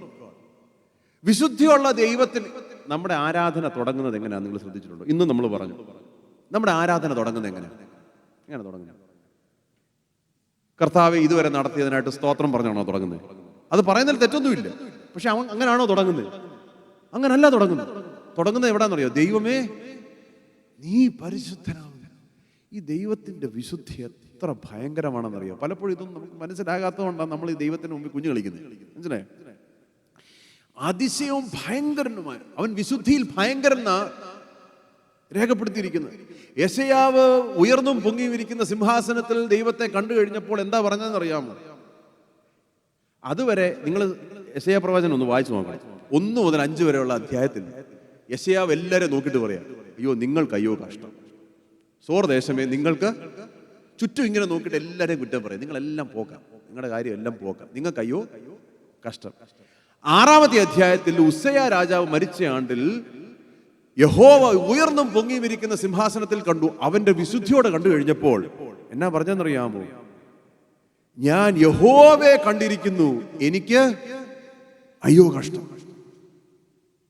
ശുദ്ധീകരണം എവിടാ തുടങ്ങുന്നേ? വിശുദ്ധനായ ദൈവത്തെ ദർശിക്കുമ്പോൾ. നമ്മളിങ്ങനെ ചുറ്റും എന്ന് പറയും, ഓ അവരുടെ കാര്യം ശരിയല്ല, നാട്ടിലെ കാര്യം ശരിയല്ല, സഭയുടെ കാര്യം ശരിയല്ല, ഇവരുടെ കാര്യം ശരിയല്ല, അവന്റെ കാര്യം ശരിയല്ല. യോശുവ പറഞ്ഞു, നീ അവന്റെ ഇവന്റെ കാര്യം ഒന്നും നോക്കണ്ട, നിങ്ങൾ നിങ്ങളെ തന്നെ ശുദ്ധീകരിക്കും. ഞാൻ അതൊന്ന് ഇച്ചിരി ഒന്ന് ഇലാബറേറ്റ്, സമയം ഒരുപാട് മുന്നോട്ട് പോകുന്നുണ്ട്, എന്നാലും ചെറുതായിട്ടൊന്ന് ഇലാബറേറ്റ് ചെയ്യാൻ ഞാൻ ആഗ്രഹിക്കുന്നു. ഈ കോൺസിക്രേഷൻ എന്ന് പറഞ്ഞാൽ എന്താണ്? What does it mean to consecrate yourself? ഈ ഗ്രീക്ക് പദം, ഞാൻ അതിനകത്തൊന്നും അധികം കയറുന്നില്ല, പക്ഷെ അതിന്റെ ഗ്രീക്ക് പദത്തിന്റെ ഒരു ഡെമോൺസ്ട്രേഷൻ ഞാൻ തരാം. നിങ്ങളൊന്ന് മാപ്പാക്കണം കേട്ടോ. അത് ഡെമോൺസ്ട്രേറ്റ് ചെയ്യാൻ ഇച്ചിരി ക്രൂഡ് വേസ് ഞാൻ ഉപയോഗിക്കണം. പക്ഷെങ്കിൽ ഇത് നിങ്ങൾക്കൊന്ന് മനസ്സിലാകാൻ വേണ്ടി, അത് മനസ്സിനകത്തിരിക്കണം, അതിനുവേണ്ടി ഞാൻ പറയാം. അതിന്റെ ഗ്രീക്ക് പദത്തിന്റെ പിക്ടോറിയൽ റെപ്രസെന്റേഷൻ എന്ന് വെച്ചാൽ കട്ട് ആൻഡ് സെപ്പറേറ്റ് എന്നാ. Cut and separate. ഉദാഹരണം മനസ്സിലാക്കാൻ വേണ്ടി ഞാൻ പറയാം. കിച്ചണിൽ ആരെങ്കിലും വെജിറ്റബിൾ കട്ട് ചെയ്യാന്ന് വിചാരിക്കുക. നിങ്ങൾ കിച്ചന്റെ പുറത്ത് നിൽക്കുക, നിങ്ങൾ കേൾക്കുന്ന ശബ്ദം എന്താണ്? ഞാൻ മിമിക്രി ആർട്ടിസ്റ്റ് ഒന്നുമല്ല, എന്നാലും ഞാൻ നിങ്ങൾക്ക് ഈ സത്യം ആഴത്തിൽ നിങ്ങൾ മനസ്സിലാക്കാൻ വേണ്ടി ഞാൻ എന്നെ തന്നെ ഒരു പോർഷൻ ആക്കാൻ പോവാം കേട്ടോ. കിച്ചണിൽ നമ്മളൊരു സൗണ്ട് കേൾക്കും, ടക് ടക് ടക് ടക് ടക് ടക് ടക് ടക് ടക് എന്ന് പറഞ്ഞാൽ എന്തോ സംഭവിക്കുന്നത്? കട്ടിങ് അല്ലേ? കട്ടിംഗ് ബോർഡ് അല്ലേ? ടക് ടക് ടക്. അത് കഴിഞ്ഞിട്ടൊരു സൗണ്ട് കേൾക്കാം, എന്തോന്നറിയോ? കേട്ടോ എന്ന് പറഞ്ഞാൽ എന്തുവാ? സെപ്പറേഷൻ. ഇതാണ് ദൈവമക്കളെ കുറിച്ച് ദൈവം ആഗ്രഹിക്കുന്നത്, കട്ടിംഗ് ആൻഡ് സെപ്പറേറ്റിംഗ്. അതുകൊണ്ടാണ് പഴയ ദൈവമക്കളെ കുറിച്ച് പറഞ്ഞ് ഇവർക്ക് വേർപാടുള്ളവരായിരുന്നു. ഇന്ന് ദൈവജനത്തോട് ഇതൊന്നും പറഞ്ഞ തലയ്ക്കകത്തോട്ടൊന്നും കേർത്തു പോലുമില്ല. സി ഗോഡ്സ് പീപ്പിൾ, ഇസ്രായേൽ മക്കൾ, പഴയ നിയമം പുതിയ നിയമം മാത്രമല്ല, പഴയ നിയമത്തിലൊന്ന് നോക്കി, അവരെ വിളിച്ചിരുന്ന you are a peculiar people separated unto me. നിങ്ങളും ജാതികളും തമ്മിൽ എന്ന് പറഞ്ഞാൽ അവരോട് നമുക്ക് കൂട്ടായ്മയില്ലെന്നോ, അവരെ കാണുമ്പോൾ നമ്മൾ വേറെ വഴിക്ക് നടക്കുമെന്നോ, അവരുമായിട്ട് ഫ്രണ്ട്ഷിപ്പ് ഇല്ലെന്നോ അല്ല അതിന്റെ അർത്ഥം. അവരുടെ വഴികളും നിങ്ങളുടെ വഴികളും തമ്മിൽ വ്യത്യാസം ഉണ്ടാകണം. There should be a distinction between the people of the world and the people of God. നമുക്ക് ശക്തിയില്ലാത്തതിന്റെ കാരണം ലോകവും നമ്മളും തമ്മിൽ വ്യത്യാസം ഇല്ലാത്തത് കൊണ്ടാണ്. There is no difference between the world and the church. ദൈവസഭയും ലോകവും തമ്മിൽ വ്യത്യാസമില്ലാത്തത് കൊണ്ടാണ് നമുക്ക് ശക്തിയില്ലാത്തത്. ഇന്ന് ഞങ്ങൾ യൗവനക്കാർക്ക് വേണ്ടി ക്യാമ്പ് ഇതെടുത്തപ്പോൾ തലകീഴായി നിൽക്കുന്ന ലോകത്തിൽ നേരോണം നടക്കുന്നതിനെ കുറിച്ചാണ് പറഞ്ഞത്. Because the world is upside down. അപ്പോസ്തല പ്രവൃത്തികൾ ശിഷ്യന്മാരെ കുറിച്ച് പറഞ്ഞത് അവർ ഈ ലോകത്തെ കീഴ്മേൽ മറിച്ചു. ഇതിപ്പോ പ്രശ്നം എന്നറിയോ? ലോകം തലകീഴായിട്ട് നിൽക്കുമ്പോൾ നമ്മളും അതുപോലെ തന്നെ അവരെക്കാട്ടിലും തലകുത്തനെയാണ് നമ്മൾ നിൽക്കുന്നത്. There is no separation. ദൈവമക്കൾ ഒരു കാര്യം ഓർത്തോണം, the church's sharpness or effectiveness does not depend on how close we are to the world, but how distinct we are from it. ലോകത്തിൽ നിന്ന് എന്തുമാത്രം വേറിട്ട് നിൽക്കുന്നതിലാണ് സഭയുടെ ശക്തി. ഇത് മനസ്സിലാക്കണം. നമ്മൾ ചിന്തിക്കുന്നത് എന്നാണെന്നറിയാമോ? ലോകം അങ്ങനെയൊക്കെ അവർ ചെയ്യും, അപ്പം നമ്മളൊരു കാര്യം ചെയ്യും, നമ്മളും അങ്ങനെയൊക്കെ ചെയ്യും. അവരങ്ങനെ ആഘോഷിക്കും, നമ്മൾ ഇങ്ങനെ ആഘോഷിക്കും. അവരങ്ങനെ ചെയ്യും, നമ്മൾ ഇങ്ങനെ ചെയ്യും. അവരങ്ങനെയൊക്കെയല്ലോ ചെയ്യുന്നത്, അതുകൊണ്ട് നമുക്കും ചെയ്യാം. അവരുടെ യൗവനക്കാർ ഇങ്ങനെ നിൽക്കുന്നതുകൊണ്ട് നമ്മൾ ഇങ്ങനെ നിൽക്കാം. അതിലെന്ത് വ്യത്യാസം? Where is the distinction? അതുകൊണ്ടാണ് ദൈവമക്കളെ വിളിച്ചിറക്കി കഴിഞ്ഞപ്പോൾ യഹോവയായ ദൈവം ഇസ്രായേൽ മക്കളോട് പറഞ്ഞൊരു കാര്യമുണ്ട്. നിങ്ങള് വിട്ടേച്ചു വന്ന മിസ്രൈമ്യരെ പോലെയും നിങ്ങൾ ചെന്ന് പാർക്കാൻ പോകുന്ന കനാനിയരെ പോലെയും നിങ്ങൾ ആകരുത് എന്ന് പറഞ്ഞാൽ അവരുടെ ജോലി ചെയ്യത്തില്ലെന്നല്ല, അവരോട് നമ്മൾ ജോലി ചെയ്യും. അവരുടെ വീടുകളിൽ നമ്മൾ പോകത്തില്ലെന്നല്ല, അവർ നമ്മുടെ സ്നേഹിതരാണ്, സഹോദരങ്ങളാണ്. പക്ഷെ അവരുടെ വഴികൾ, അവരുടെ വാല്യൂ സിസ്റ്റം, അവരുടെ പ്രയോറിറ്റീസ് അല്ല നമ്മുടെ പ്രയോറിറ്റീസ്. ഇതിൽ തമ്മിൽ ഒരു ഡിസ്റ്റിങ്ഷൻ ഉണ്ടാകണം. ദൈവമക്കളെ, ആർ വി സോ സിമിലർ? ഇന്ന് പലരും പറയുന്നൊരു കാര്യമുണ്ട്, യൂത്ത്സ് ഒന്നും പള്ളി വരുന്നില്ല. എന്നോട് പറയുന്ന ബ്രദറെ എന്തെങ്കിലും ഒന്ന് ചെയ്യും, ഞാൻ വരുമ്പോൾ മാജിക് ചെയ്യണം, മനസ്സിലായോ? കാരണം യൂത്ത്സ് ആരും വരുന്നില്ല. അപ്പം നമ്മുടെ കയ്യിലാണ് ഇതിൻ്റെ എല്ലാ ഉത്തരവും. യൂത്ത്സ് ഒന്നും പള്ളി. അപ്പോൾ പല പല കാരണങ്ങളുണ്ട്. അപ്പം ഞാൻ ഈയിടെ ഒരു അച്ഛന്മാരുടെ കോൺഫറൻസിൽ ഇവരെന്നോട് ചോദിച്ചു, എങ്ങനെയാണ് നമുക്ക് ഈ യൂത്ത്സിനെയൊക്കെ ഒന്ന് കൂട്ടി വരണം? അപ്പം ഞാൻ പറഞ്ഞു, നമുക്ക് കാര്യങ്ങളും സ്ട്രാറ്റജീസ് ഒക്കെ ഡിസ്കസ് ചെയ്യാം. അതിന് മുമ്പ് അടിസ്ഥാനപരമായിട്ട് ഞാനൊരു കാര്യം നിങ്ങളോട് പറയട്ടെ. ഈ യൂത്ത്സിൻ്റെ കൂടെ രാവും പകലും ടൈം സ്പെൻഡ് ചെയ്യുന്ന ഒരാളാണ് ഞാൻ. അതുകൊണ്ട് ഇവരോടൊന്ന് ചോദിക്കും. ഇവരോട് ചോദിക്കും, ഇവർ പറയുന്ന ചില കാര്യങ്ങളുണ്ട്. ഇതാരെയും കുറ്റം പറയാനല്ല, നമ്മളെ തന്നെ ശോധന ചെയ്യാൻ വേണ്ടി അവർ പറയുന്ന കാര്യങ്ങൾ. അപ്പം നമ്മൾ പറയും, അവർക്ക് നമുക്ക് കുറേ കൂടെ ഗെയിംസ് ആൻഡ് ആക്ടിവിറ്റീസ് വേണം, അവരെ കൂടെ നമുക്ക് ഇച്ചിരി ഒന്ന് എൻകറേജ്. അതൊക്കെ ആയിക്കോട്ടെ, അതൊന്നുമല്ല വിഷയം. അതൊന്നുമല്ല വിഷയം. അവർ പറയുന്നത് എന്നാന്നറിയാം? അവർ പറയും, ഞങ്ങൾ പുറത്തോട്ട് നോക്കുമ്പോൾ അവിടെ അടിയും വഴക്കും, ഇങ്ങോട്ട് നോക്കുമ്പോൾ ഇവിടെയും അടിയും വഴക്കും. അവരിങ്ങനെ തലയും കുത്തി നിൽക്കുന്നു, നിങ്ങളും തലയും കുത്തി നിൽക്കുന്നു. അവര് ലോകം എന്തിന്റെ പുറകിൽ പോകുന്നു അതിന്റെ തന്നെ പുറകിലാണ് നിങ്ങളും. പിന്നെന്ത് വ്യത്യാസം? So what difference is the gospel going to make? അതുകൊണ്ട് യേശുക്രിസ്തു അല്ലെങ്കിൽ സുവിശേഷത്തിന് എന്ത് പ്രസക്തി? their priorities are your priorities. അവർ പരക്കം പായുന്നതിന്റെ പുറകിൽ തന്നെ നിങ്ങളും പരക്കം പായുന്നു. അവർ വഴക്കുണ്ടാക്കുന്ന പോലെ തന്നെ നിങ്ങളും. പിന്നെ എന്താ? What is the? ദൈവമക്കളെ, സ്നേഹത്തോടെ ഞാൻ പറയട്ടെ, ഒരു പരിപാടിയും ചെയ്യേണ്ട ഈ യുവനക്കാരെ തിരിച്ചു കൊണ്ടുവരാൻ. നമ്മളെ തന്നെ ഒന്ന് ശുദ്ധീകരിച്ചാൽ അവർ ഓട്ടോമാറ്റിക്കലി അകത്ത് വരും. വേറെ ഒരു തിയേറ്ററിക്സിന്റെ ആവശ്യമില്ല. ഒന്ന് ശുദ്ധീകരിച്ചാൽ അകത്ത് വരും. ഇന്ന് ദൈവസന്നിധിയിൽ നാം തിരഞ്ഞെടുക്കേണ്ട ചില തീരുമാനങ്ങൾ ഇന്നലെ പറഞ്ഞതിന്റെ ബാക്കിയായിട്ട് ഞാൻ പറയാം. Are we going to conform to this world? ഈ ലോകപ്രകാരമാണോ നമ്മുടെ ജീവിതം ഇനി നാം ജീവിക്കാൻ പോകുന്നത്? അതോ കർത്താവേ, ഞാൻ വേറിട്ട് നിൽക്കാൻ ആഗ്രഹിക്കുന്നു. I am going to consecrate myself. ഒരു കോൺസിക്രേറ്റഡ് ലൈഫിന്റെ ശക്തി എന്ന് പറഞ്ഞാൽ ഉണ്ടല്ലോ, പ്രിയമുള്ളവരെ, പറഞ്ഞറിയിക്കാനൊക്കെ ഒരു വാക്ക് പോലും പ്രസംഗിക്കാതെ വലിയ പ്രസംഗങ്ങൾ പ്രസംഗിച്ചിട്ടുള്ളത് ഒരു കോൺസിക്രേറ്റഡ് ലൈഫ്. എനിക്ക് ഒരുപാട് കാര്യങ്ങൾ പറയാനുണ്ട്, സമയമില്ല. അതുകൊണ്ട് ഞാൻ അടുത്ത വിഷയത്തിലേക്ക് കടക്കുകയാണ്. എന്ത് ചെയ്യണമെന്നറിയാത്തപ്പോൾ, ഒന്ന്, ദൈവത്തിന്റെ സമയത്തിനായിട്ട് കാത്തിരിക്കുക. രണ്ട്, തിരിഞ്ഞു നോക്കി ദൈവത്തിന് നന്ദി പറയും. മൂന്ന്, നമ്മളെ തന്നെ വിശുദ്ധീകരിക്കുക. നാല്, മൂന്നാമത്തെ വാക്യം ഇപ്രകാരം പറയുന്നു. എല്ലാ കാര്യങ്ങളും ഈ രണ്ടും മൂന്നും വാക്യത്തിൽ തന്നെ ഉണ്ട്. മൂന്നാമത്തെ വാക്യം ഇപ്രകാരം പറയുന്നു: നിങ്ങളുടെ ദൈവമായ യഹോവയുടെ നിയമപെട്ടകത്തെയും അതിനെ ചുമക്കുന്ന ലേവ്യരായ പുരോഹിതന്മാരെയും നിങ്ങൾ കാണുമ്പോൾ നിങ്ങളുടെ സ്ഥലം വിട്ട് പുറപ്പെട്ട് അതിന്റെ പിന്നാലെ. ഏതിന്റെ പിന്നാലെയാ? നിയമപെട്ടകത്തിന്റെ പിന്നാലെ. പഴയ നിയമത്തിൽ നിയമപെട്ടകം എന്ന് പറയുന്നത് ദൈവത്തിന്റെ സാന്നിധ്യത്തെ കുറിക്കുന്നതാണ്. The presence of God was symbolized by the Ark of the Covenant. അപ്പൊ ഈ നിയമപെട്ടകത്തിന്റെ പുറകിൽ പോകണം. നിങ്ങൾക്ക് എങ്ങോട്ട് പോകണോ നിങ്ങൾക്ക് അറിയത്തില്ല. പിന്നെന്ത് ചെയ്യണം? നിയമപെട്ടകം എവിടെ പോകുന്നു അവിടെ നിങ്ങൾ പൊക്കണം. ദൈവ സാന്നിധ്യം എവിടെ പോകുന്നു അവിടെ നിങ്ങൾ പൊക്കണം. എന്റെയും നിങ്ങളുടെയും ജീവിതത്തിൽ തീരുമാനം ദൈവമക്കൾ എടുക്കുന്നത് ലോകക്കാരെടുക്കുന്നതുമല്ല. അയ്യോ, അവിടെ നല്ല അവസരമുണ്ടല്ലോ. നല്ല അവസരമായിരിക്കാം. ദൈവസാന്നിധ്യമുണ്ടോ? അതാണ് ചോദ്യം. നമ്മൾ തീരുമാനങ്ങൾ എടുക്കുന്നത് ലോകം എടുക്കുന്നവരല്ല. ആ ദേശത്ത് നല്ല അവസരങ്ങളുണ്ട്. ചോദ്യം, കർത്താവേ, അവിടാണോ അങ്ങ് ഞങ്ങളെ നയിക്കുന്നത്? പോകുന്നതിൽ തെറ്റില്ല, പക്ഷെങ്കിൽ അവിടാണോ ദൈവത്തിൻ്റെ നിയമപ്പെട്ടകം എവിടെ പോകുന്നോ ഇസ്രായേൽ മക്കളെ നിങ്ങൾ അതിൻ്റെ പിന്നാലെ പോകണം. നിങ്ങൾക്ക് എങ്ങോട്ട് പോകണോ നിങ്ങൾക്ക് അറിഞ്ഞുകൂടാ. നിങ്ങൾക്ക് നിങ്ങളുടെ അറിവിന് പരിമിതികളുണ്ട്.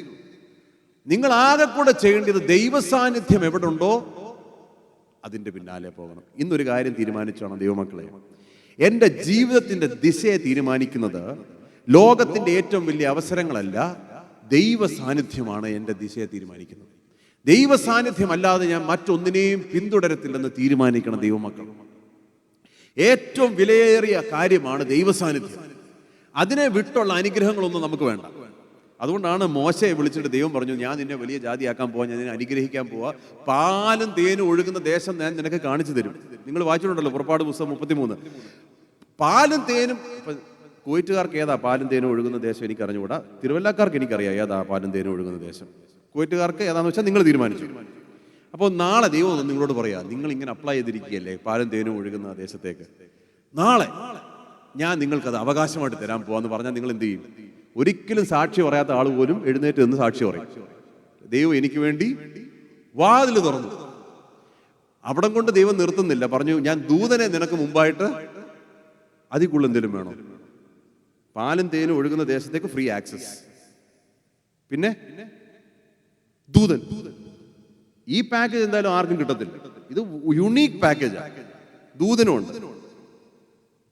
ഡബിൾ പ്രൈസ് ദി ലോർഡ് അല്ലേ? ഒന്നല്ല, രണ്ട്. മോശയുടെ റെസ്പോൺസ് നിങ്ങൾ ശ്രദ്ധിച്ചിട്ടുണ്ടോ? എന്താ പറഞ്ഞത്?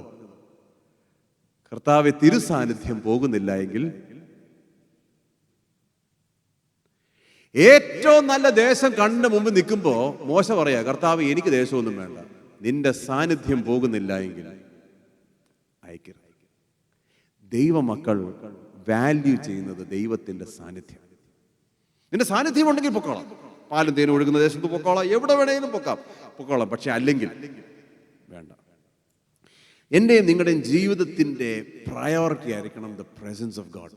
ഇന്ന് രാവിലെ കുടുംബമായിട്ട് നിങ്ങൾ രാവിലെ എഴുന്നേറ്റപ്പോൾ ദൈവസാന്നിധ്യമായിരുന്നോ നിങ്ങളുടെ ജീവിതത്തിന്റെ വിഷയം? Were you able to host the presence of God before anything else? എൻ്റെയും നിങ്ങളുടെയും ജീവിതത്തിന്റെ ദിശ തീരുമാനിക്കേണ്ടത് ദൈവത്തിന്റെ സാന്നിധ്യം. ദൈവസാന്നിധ്യം ഉണ്ടെങ്കിലുണ്ട്. ഞാൻ ഒരു കാര്യം കൂടെ പറയാം, മരുഭൂമിയിലും നിങ്ങൾക്ക് എല്ലാം ഉണ്ട്. ഓബേദ് ഏദോമിന്റെ വീട്ടിൽ ഈ പെട്ടകം കുറച്ച് നാളത്തേക്ക് പാർക്ക് ചെയ്തു. നിങ്ങൾക്കറിയാം സംഭവം. എന്തോ രേഖപ്പെടുത്തിയിരിക്കുന്നറിയോ? കുറച്ച് ഇടം ദൈവസാന്നിധ്യത്തിന് ഒരുക്കി കൊടുത്തു ഓബേദ് ഏദോം. ദൈവം ഓബേദ് ഏദോമിനെയും അവന്റെ കുടുംബത്തെയും, ഈ അനുഗ്രഹം എവിടെ ഇരിക്കുന്നത്? പാലും തേനും ഒഴുകുന്ന ദേശത്തല്ല. ദൈവസാന്നിധ്യം എവിടെ ഉണ്ടോ അവിടാണ് ദൈവത്തിന്റെ അനുഗ്രഹം. ദൈവത്തിന്റെ കണക്കുകൂട്ടലെല്ലാം വ്യത്യസ്തമാണ്. നമ്മുടെ കണക്കുകൂട്ടൽ പോലല്ല. You need to learn to live in the presence of God. കർത്താവേ, നിന്റെ സാന്നിധ്യം ഇല്ലാത്തടത്ത് ഞങ്ങളെ കൊണ്ടുപോകരുത്. ഞാനും സാറായും 16 വർഷങ്ങൾക്ക് മുമ്പ് വിവാഹം കഴിച്ചിട്ട് വീട്ടിലേക്ക് കയറി വന്നപ്പോൾ എൻ്റെ പിതാവ് ഞങ്ങളുടെ രണ്ടുപേരുടെയും തലയിലോട്ട് കൈവച്ച് പ്രാർത്ഥിച്ച പ്രാർത്ഥന എനിക്ക് നല്ല ഓർമ്മയുണ്ട്. മുഴുവൻ പ്രാർത്ഥന എനിക്ക് ഓർമ്മയില്ല, 2 വരി എനിക്ക് ഓർമ്മയുണ്ട്. ഇവരെ അനുഗ്രഹിക്കണമെന്നും ഇവർക്ക് സമൃദ്ധി നൽകണമെന്നൊക്കെ പ്രാർത്ഥിച്ച് കാണും. അതെനിക്ക് ഓർമ്മയില്ല, ഞാൻ കേട്ടില്ല. പ്രാർത്ഥിച്ച 2 വരി ഞാൻ പറയട്ടെ. ഇപ്രകാരം പ്രാർത്ഥിച്ചു: കർത്താവെ, കുഞ്ഞുങ്ങൾ നിന്റെ സാന്നിധ്യത്തിന്റെ കുടക്കീഴിൽ നിന്ന് ഇടത്തോട്ടോ വലത്തോട്ടോ നീങ്ങുവാൻ അനുവദിക്കരുത്. കാരണം പിതാവ് അനേക വർഷങ്ങൾ ദൈവത്തോട് നടന്നു കഴിഞ്ഞപ്പോൾ ഒരു കാര്യം മനസ്സിലായി, ഇതുപോലെ ഭദ്രമായൊരു സ്ഥലം ദൈവത്തിന്റെ സാന്നിധ്യം. അതിന്റെ പ്രത്യേകത എന്നാണെന്നറിയാവോ? കാരാഗ്രഹത്തിലും പാട്ടുണ്ടാക്കുന്നതാ ദൈവത്തിന്റെ സാന്നിധ്യം. തീയിലോട്ടിട്ട് കഴിഞ്ഞാൽ അവിടെ ഉലാത്തുന്ന അനുഭവമാണ് ദൈവസാന്നിധ്യം. ദൈവസാന്നിധ്യം ഉണ്ടെങ്കിൽ പ്രിയരെ എല്ലാം ഉണ്ട്. You have everything that you need in the presence of God. എന്നാൽ പലപ്പോഴും we pursue everything else but the presence of God. ദൈവസാന്നിധ്യം അല്ലാതെ ബാക്കി എല്ലാത്തിൻ്റെയും പിന്നാലെ നമ്മൾ പോവുകയാണ്. ഇന്ന് കർത്താവിനോട് പറയണം, കർത്താവേ, തിരുസാന്നിധ്യം പോകുന്നില്ല എങ്കിൽ ഞങ്ങളെ എങ്ങോട്ടും വിടരുത്. ജീവിതത്തിന്റെ പ്രയോറിറ്റി ദൈവസാന്നിധ്യമാണോ? ദൈവസാന്നിധ്യത്തെ നമ്മുടെ ജീവിതത്തിൽ നിന്ന് എടുത്തു മാറ്റുന്ന ഒരു കാര്യം പോലും ഒരു ഭക്തന്റെ ജീവിതത്തിൽ ഉണ്ടാകരുത്. അങ്ങനൊരു ഫോം ഓഫ് എന്റർടൈൻമെന്റ് പാടില്ല. അങ്ങനൊരു ഫോം ഓഫ് കണക്ഷൻ പാടില്ല. അങ്ങനൊരു ബന്ധം, ഒരു ശൈലി ഒരു ഭക്തന്റെ ജീവിതത്തിൽ ഉണ്ടാകരുത്. Because what is most precious for him is the presence of God. ദൈവത്തിന്റെ സാന്നിധ്യമാണ് അവനെല്ലാം. അതിനെ എൻ്റെ കുടുംബത്തിൽ നിന്ന് മാറ്റുന്ന ഒരു കാര്യം എൻ്റെ ജീവിതത്തിൽ ഉണ്ടാകാൻ പാടില്ല. തീരുമാനമെടുക്കുക. പ്രിയമുള്ളവരെ, ഒന്നും നഷ്ടമാകത്തില്ല. നമ്മളാ ചിന്തിക്കുന്നത് അയ്യോ ഭയങ്കര നഷ്ടമാണല്ലോ. എന്നാ ദാവീദിനോട് ചോദിച്ചേ, എന്തോ സങ്കീർത്തനം 16 നമ്മൾ വായിച്ചു നിർത്തിയത്, നിന്റെ സന്നിധിയിൽ സന്തോഷത്തിന്റെ പരിപൂർണത, the fullness of joy. മറ്റിടത്ത് കുറച്ച് ജോയ്സ് ഉണ്ട്, പരിപൂർണതയില്ല ദൈവസാന്നിധ്യത്തിൽ. ഇന്ന് കർത്താവിനോട് പറയണം, കർത്താവേ, മുന്നോട്ട് എന്ത് ചെയ്യണമെന്ന് അറിയാത്തപ്പോൾ നിന്റെ സാന്നിധ്യത്തിൽ നിൽക്കുവാൻ, നിന്റെ സാന്നിധ്യത്തിന്റെ പിന്നാലെ പോകുവാൻ ഞങ്ങളെയും ഞങ്ങളുടെ കുടുംബത്തെയും സഹായിക്കണമേ. ഈ യൗവനക്കാരൊക്കെ എന്നെ ശ്രദ്ധിക്കുന്നുണ്ടെങ്കിൽ ദൈവസാന്നിധ്യത്തിന്റെ പ്രത്യേകത എന്നാണെന്നറിയാം. നമ്മൾ ചിലപ്പോൾ ചിന്തിക്കും, അയ്യോ ഞാൻ ആരെയാ വിവാഹം ചെയ്യുന്നതെന്ന്. ഭയങ്കര ടെൻഷനല്ലേ? വലിയ കാര്യമാണ്, ശരിയാ. ദൈവസാന്നിധ്യം അവിടെയും നമുക്ക് ഡിറക്ഷൻ തരും. എന്തെങ്കിലും സംശയം വേണോ? ഞാൻ പറയാം. ദൈവം ആദാമിനെ സൃഷ്ടിച്ച് ഏദൻ തോട്ടത്തിലാക്കി. ആദാമിന് പെട്ടെന്ന് മനസ്സിലായി അദ്ദേഹം തന്നെയാണെന്ന്. അപ്പൊ ആദാം എന്നാ ചെയ്തു? ഓടി നടന്ന് എനിക്കൊരു ഭാര്യയെ വേണേ എന്ന് പറഞ്ഞ് അനൗൺസ് ചെയ്തു. പിന്നെ ആദാമിന് എങ്ങനെ അവയെ കിട്ടിയത്? വേദപുസ്തകം ഇപ്രകാരം പറയുന്നു, ദൈവം തന്നെ ഒരു ഗാഢനിദ്രയിൽ ആക്കി. ദൈവത്തിന്റെ സന്നിധിയിൽ ആദാം ഒന്ന് ഉറങ്ങി. എഴുന്നേറ്റപ്പോൾ മുമ്പിൽ അതാ തക്ക തുണ. ഈ ദൈവത്തിന്റെ സന്നിധിയും സാന്നിധ്യത്തിന്റെയും പ്രത്യേകത മറ്റൊന്ന്. അതാണ് യേശുക്രിസ്തു പറഞ്ഞത്, മുമ്പേ അവന്റെ രാജ്യവും അവന്റെ നീതി അന്വേഷിപ്പീൻ, അതോടുകൂടെ സകലവും. ഈ വാക്യം നമുക്കറിയാമെങ്കിലും നമ്മൾ അതല്ലാതെ ബാക്കി എല്ലാം അന്വേഷിക്കും. ശ്രദ്ധിച്ചിട്ടുണ്ടോ? നമുക്ക് വാക്യം അറിയാം, പക്ഷെ നമ്മുടെ ജീവിതത്തിന്റെ pursuit is everything but the presence of God. ഇന്ന് കർത്താവിനോട് പറയണം, കർത്താവേ, തിരുസാന്നിധ്യം ഞങ്ങളുടെ ഭവനത്തിൽ, ഞങ്ങളുടെ ജീവിതത്തിൽ അതായിരിക്കണം ഞങ്ങളുടെ ആഗ്രഹം. 5, മുന്നോട്ട് എന്ത് ചെയ്യണമെന്ന് അറിയാത്തപ്പോൾ ദൈവത്തിന്റെ പ്രമാണം അനുസരിക്കണം. Obey the principles of God, follow the principles of God. ഞാൻ ആ വാക്യം ഒന്നുകൂടെ വായിക്കാൻ പോവുകയാണ്. 3-ാമത്തെ വാക്യം, 3-ാമത്തെ അധ്യായത്തിന്റെ 3-ാമത്തെ വാക്യം. നിങ്ങളുടെ ദൈവമായ യഹോവയുടെ നിയമപെട്ടകത്തെയും അതിനെ ചുമക്കുന്ന ലേവ്യരായ പുരോഹിതന്മാരെയും നിങ്ങൾ കാണുമ്പോൾ, നിങ്ങൾ അതൊന്ന് ശ്രദ്ധിച്ചോ എന്നറിയത്തില്ല. ഈ വാക്യങ്ങളൊക്കെ ഓടിച്ച് വായിച്ചാൽ ഇതിന്റെ അകത്തെ അർത്ഥങ്ങൾ നമുക്ക് മിസ്സാകാൻ സാധ്യതയുണ്ട്. അവിടെ എഴുതിയിരിക്കുന്നത് കേട്ടോ, യഹോവയുടെ നിയമപെട്ടകത്തെയും അതിനെ ചുമക്കുന്ന ലേവ്യരും. ആ എംഫസിസ് എവിടാന്നറിയാമോ? നിയമപ്പെട്ടകം ചുമക്കാൻ എല്ലാവർക്കും അനുവാദമില്ല. ഇത് പഴയ നിയമമാണ്, പുതിയ നിയമമല്ല, കൃപായുഗമല്ല, പഴയ നിയമമാണ്. പഴയ നിയമത്തിൽ എന്താ എഴുതിയിരിച്ചിരിക്കുന്നത്? നിയമപ്പെട്ടകം ചുമക്കേണ്ടതാരാ? ലേവ്യരായ പുരോഹിതൻ. ദൈവം യോശുവോട് പറയാൻ ആഗ്രഹിച്ച കാര്യം എന്നാണെന്നറിയോ? ഇത് ഞാൻ മോശയോടൊന്ന് പറഞ്ഞു, മോശ മരിച്ചതുകൊണ്ട് എന്റെ പ്രമാണത്തിന് മാറ്റം വരുന്നില്ല എന്നുള്ള കാര്യം നീ മനസ്സിലാക്കണം. അതുകൊണ്ടൊന്ന് ഓർമ്മിപ്പിച്ചു എന്ന് മാത്രമേ ഉള്ളൂ. പലപ്പോഴും നമ്മുടെയൊക്കെ ജീവിതത്തിൽ സംഭവിക്കുന്ന ഒരു കാര്യം, കാലം മാറുമ്പോൾ ദൈവത്തിന്റെ പ്രമാണം മാറുമെന്നാണ് നാം ചിന്തിക്കുന്നത്. കാലമൊക്കെ മുന്നോട്ട് പോയില്ലേ? ഇപ്പൊ എല്ലാം പ്രോഗ്രസീവ് അല്ലേ? We have to be a little more accommodative. We have to be pragmatic about things. അതുകൊണ്ട് തന്നെ ദൈവത്തിന്റെ പ്രമാണം മാറിയെന്നാണ് വിചാരിക്കുന്നത്. മാറിയിട്ടില്ല. ദൈവത്തിന്റെ സ്വഭാവവും അവന്റെ വിശുദ്ധിയും അവന്റെ പ്രമാണവും കാലത്തിനനുസരിച്ച് മാറുന്നതല്ല. It doesn't change. കുറച്ച് നാളുകൾ കഴിഞ്ഞപ്പോഴേ ദൈവത്തിന്റെ ഹൃദയപ്രകാരം ഉണ്ടായിരുന്ന ഒരു മനുഷ്യനാണ് ദാവീദ്. ദാവീദ് ഓബേദ്ഏദോമിന്റെ വീട്ടിൽ നിന്ന് ഈ നിയമപ്പെട്ടകം എടുത്തുകൊണ്ട് യെരുശലേമിൽ പോകാൻ ആഗ്രഹിച്ചു. അപ്പൊ പറഞ്ഞു, എന്തിനാ നമ്മൾ ഈ പുരോഹിതന്മാരെ ബുദ്ധിമുട്ടിക്കുന്നത്? നമുക്കൊരു കാര്യം ചെയ്യാം, ഇതിനെ എടുത്തുകൊണ്ട് നമുക്കൊരു കാളവണ്ടിയെ കയറ്റിക്കൊണ്ടുപോവാം. അപ്പൊ അന്ന് എല്ലാവരും കൈയടിച്ചിട്ട് പറഞ്ഞു, ദാവീദ് എന്തൊരു പ്രാക്ടിക്കൽ മാനാ അല്ലേ? എന്ത് പ്രാക്ടിക്കലാ! പഴയ രീതികളൊന്നുമല്ല, എല്ലാം പുതിയ രീതികളാ. ദൈവത്തിന് അത് ഇഷ്ടപ്പെട്ടില്ല. ആട്ടെ, കാളവണ്ടിയിലോട്ട് ഈ സാധനം എടുത്തു വെക്കുകയും കുറച്ചു കഴിഞ്ഞപ്പോ കാളവണ്ടി ചെരിഞ്ഞു. അപ്പൊ വേറൊരു പ്രാക്ടിക്കൽ മാൻ ഉസ്സ ഓടി വന്ന് നിയമപ്പെട്ടകത്തെ ഒന്ന് താങ്ങി. നല്ല കാര്യമല്ലേ ചെയ്ത്? ആണോ അല്ലയോ? നിങ്ങൾ എന്താ എന്നെ ഇങ്ങനെ ഒരുമാതിരി നോക്കി നിൽക്കുന്നത്? പ്രാക്ടിക്കലായിട്ടല്ലേ പിടിച്ചു നിന്നത്? എന്താ സംഭവിച്ചെന്നറിയോ പ്രിയമുള്ളവരെ? ദൈവത്തിന്റെ ക്രോധം അവന്റെ മേൽ ജ്വലിച്ചു. ദൈവം ദാവീദിനോട് പറയാൻ ആഗ്രഹിച്ച ദാവീദ് ഭയങ്കരമായിട്ട് അപ്സെറ്റായി. ദാവീദ് പറയാൻ ആഗ്രഹിച്ച എന്നാന്നറിയാമോ? ദൈവമേ അതിച്ചിര കടുങ്കൈ ആയിപ്പോയി.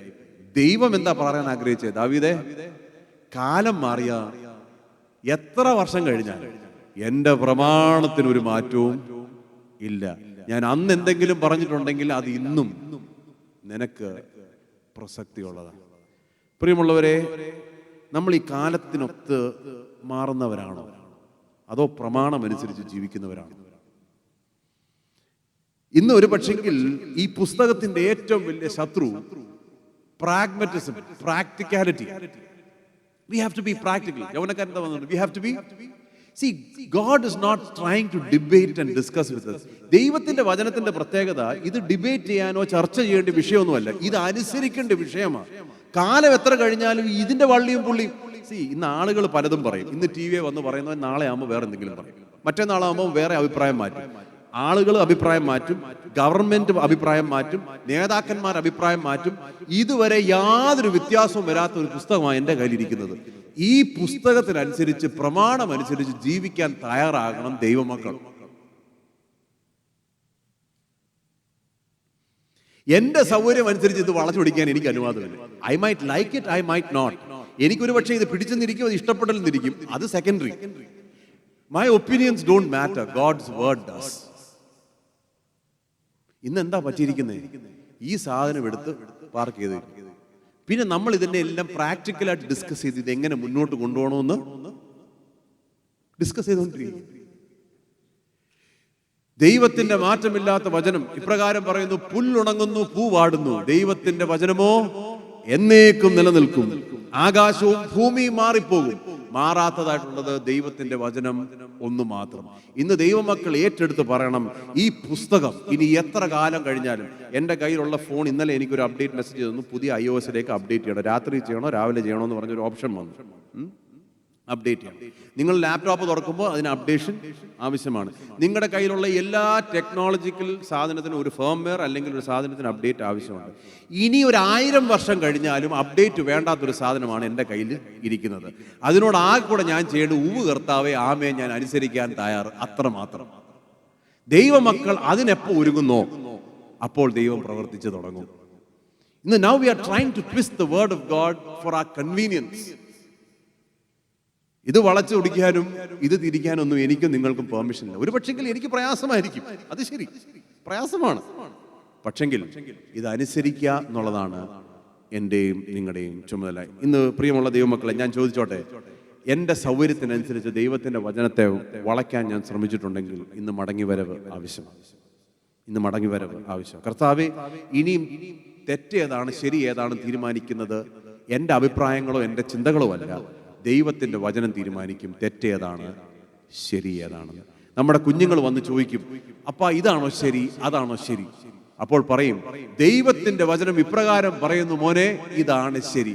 But what's the reason behind it? അതിനകത്ത് റീസണിംഗ് ഒന്നും വേണ്ട. Because God said so. ദൈവം അപ്രകാരം പറഞ്ഞതുകൊണ്ട് അത് തെറ്റ്, അത് ശരി. But I don't feel like it. അത് ശരിയായിരിക്കാം. I might not feel like it. എൻ്റെ വികാരങ്ങളോ എൻ്റെ ഫീലിങ്സോ അല്ല വിഷയം. ദൈവത്തിൻ്റെ വചനം എന്ത് പറയുന്നു അതിൻ്റെ പിന്നിൽ നിൽക്കാൻ നാം ഒരുങ്ങണം. സഭ നിൽക്കേണ്ടത് ഒരൊറ്റ അതോറിറ്റിയുടെ കീഴില്ല, അത് ദൈവത്തിൻ്റെ വചനം. ബാക്കിയൊന്നും വിഷയമല്ല. Nothing else matters. ഇന്ന് പറയുന്ന ആൾ നാളെ കാണത്തില്ല, നാളെ പറയുന്ന ആൾ മറ്റന്നാൾ കാണത്തില്ല. ഇവരെല്ലാം പോയാലും നിലനിൽക്കുന്ന ഒന്ന് ദൈവത്തിൻ്റെ വചനം. ഇതിനെ സ്നേഹിക്കാൻ, ഇതിനെ അനുസരിക്കാൻ ദൈവം നമുക്ക് കൃപ തരട്ടെ. മുമ്പോട്ട് എന്ത് ചെയ്യണമെന്ന് അറിയാത്തപ്പം ഈ പറഞ്ഞ സാധനമൊക്കെ അനുസരിച്ചിട്ടുണ്ടോ എന്ന് ചിന്തിച്ചാൽ മതി. നെക്സ്റ്റ് സ്റ്റെപ്പ് എന്താണെന്ന് അറിയത്തില്ല. ഇതുവരെ പറഞ്ഞത് കേട്ടോ, ഇതുവരെ പറഞ്ഞത് അനുസരിച്ചോ? ഇല്ലെങ്കിൽ കർത്താവേ, എൻ്റെ ജീവിതത്തെ വചനമനുസരിച്ച് ക്രമീകരിക്കാൻ ഞാൻ തയ്യാറാകുന്നു എന്ന് പറയുമോ? എന്ന് പറയുമോ? എന്ന് പറയുമോ? ദൈവം പ്രസാദിക്കുന്ന ആളുകളുടെ പ്രത്യേകത ഞാൻ പറയട്ടെ. ദൈവം കർത്താവ് എനിക്ക് നിന്നെ പ്രസാദിപ്പിക്കാൻ ആഗ്രഹമുണ്ട്. അപ്പൊ ഞാൻ എന്ത് ചെയ്യും? ഞാൻ ഇവിടെ വന്ന് കുറെ കാര്യങ്ങളൊക്കെ ചെയ്യും, നല്ല കാര്യങ്ങൾ, അത് ചെയ്യണം. പിന്നെ ഞാൻ എല്ലാ കാര്യത്തിലും ആക്റ്റീവായിട്ട് നിൽക്കും, അതൊക്കെ നല്ല കാര്യമാണ്. പക്ഷെ ദൈവം തന്നെ പറയുന്നൊരു കാര്യമുണ്ട്, ഞാൻ ആരിലാ പ്രസാദിക്കുന്നത്? പ്രകാരം പറയുന്നു, എൻ്റെ വചനത്തിങ്കിൽ വിറയ്ക്കുന്നവനിൽ ഞാൻ പ്രസാദിക്കുന്നു. I am pleased with the one who trembles at my word.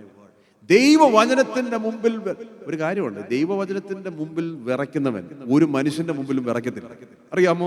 നമ്മൾ മനുഷ്യരുടെ മുമ്പിലെല്ലാം വിറച്ച് നിൽക്കുകയോ, അയാൾ എന്ത് ചിന്തിക്കും, ഇയാൾ എന്നാ പറയും, കൂട്ടുകാരെന്നാ പറയും. നമുക്ക് പേടി എന്നാന്നറിയോ? ഇതിന്റെ മുമ്പിൽ നാം വിറയ്ക്കാത്തത് കൊണ്ടാണ്. ഇതിന്റെ മുമ്പിൽ വിറയ്ക്കുന്നവൻ ഒരു മനുഷ്യന്റെ മുമ്പിലും വിറയ്ക്കത്തില്ല.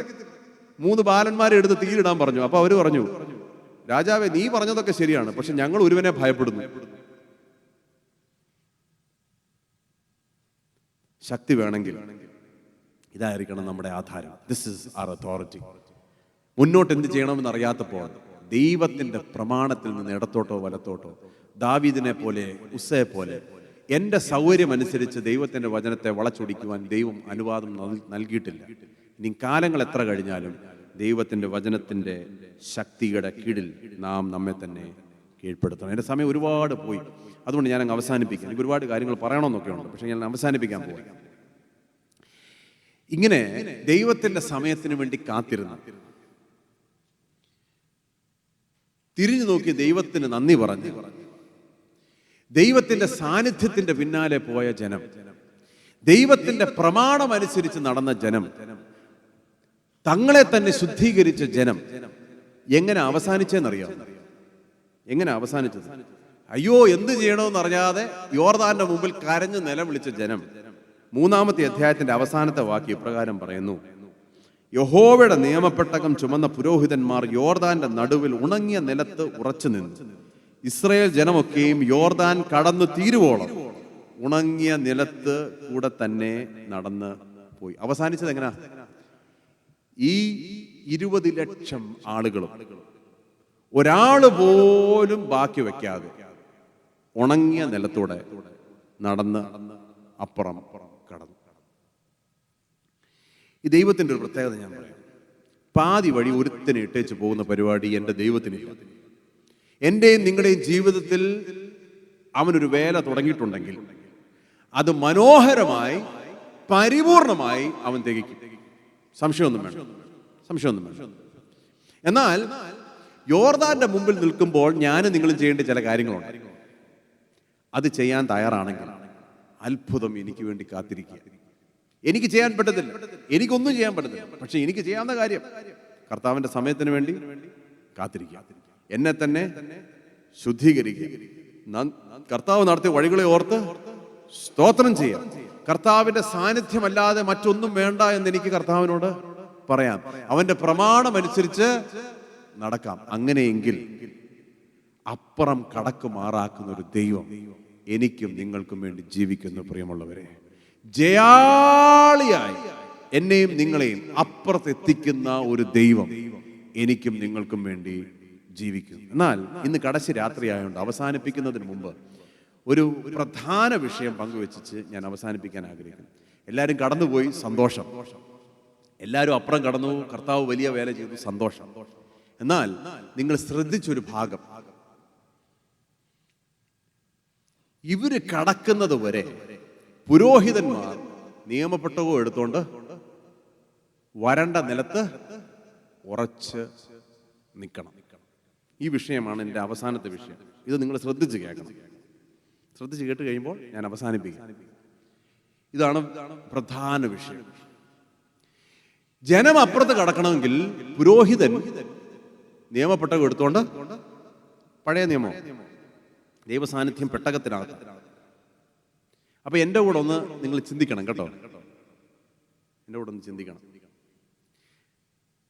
ഈ പുരോഹിതന്മാർ ഇങ്ങനെ പെട്ടകവും പിടിച്ചുകൊണ്ട് നിൽക്കുക, വരണ്ട നിലത്ത് വെയിലടിക്കുന്നുണ്ട്. അപ്പൊ മുമ്പിലത്തെ ആള് ചിന്തിക്കുന്നുണ്ടായിരിക്കും, ഷോ എന്തോ ചെയ്യുന്നേ, കുറെ നേരമായല്ലോ, നിൽക്കാൻ തുടങ്ങട്ടെ. നിങ്ങൾ മാരാമൺ കൺവെൻഷന് പോയിട്ടുള്ള എത്ര പേരുണ്ട് ഇവിടെ ഈ കൂട്ടത്തിൽ? മണപ്പുറത്തോട്ട് കടക്കുന്നതിന് ചെറിയൊരു ബ്രിഡ്ജ് ഉണ്ട്, അറിയാമോ? യോഗം തീരുമ്പോൾ അവിടെ വല്ലതും സ്റ്റക്കായാൽ എത്ര സമയം എടുക്കുമെന്നറിയോ ആ ബ്രിഡ്ജ് ഇങ്ങോട്ടൊന്ന് കടക്കാൻ? കുറച്ച് പേരേ ഉള്ളൂ, 50,000 പേര് അല്ലെങ്കിൽ 40,000 പേര് കടന്നു. 20 ലക്ഷം പേര് കടന്നു പോകുന്നത് വരെ അവിടെ നിൽക്കണമെന്ന് പറഞ്ഞാൽ നടക്കുന്ന കാര്യമാണ്. എൻ്റെയും നിങ്ങളുടെയും മനോഭാവമാണെങ്കിൽ, എൻ്റെ മനോഭാവം നിങ്ങളെ എനിക്കറിഞ്ഞുകൂടെ, എൻ്റെ മനോഭാവം ഞാൻ പറയാം. നമ്മൾ കാത്തു നിൽക്കുമ്പോൾ ആളുകൾ മുന്നേ പോകുന്നത് നമുക്ക് ഇച്ചിരി പ്രയാസം. അങ്ങനെയുള്ളവരുണ്ടോ?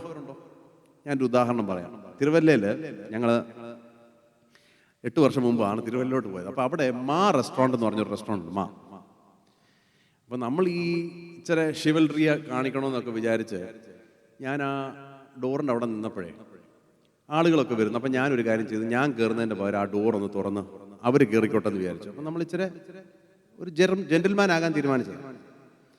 അപ്പം ഞാൻ ഡോറ് തുറന്ന് അവിടെ നിന്നു.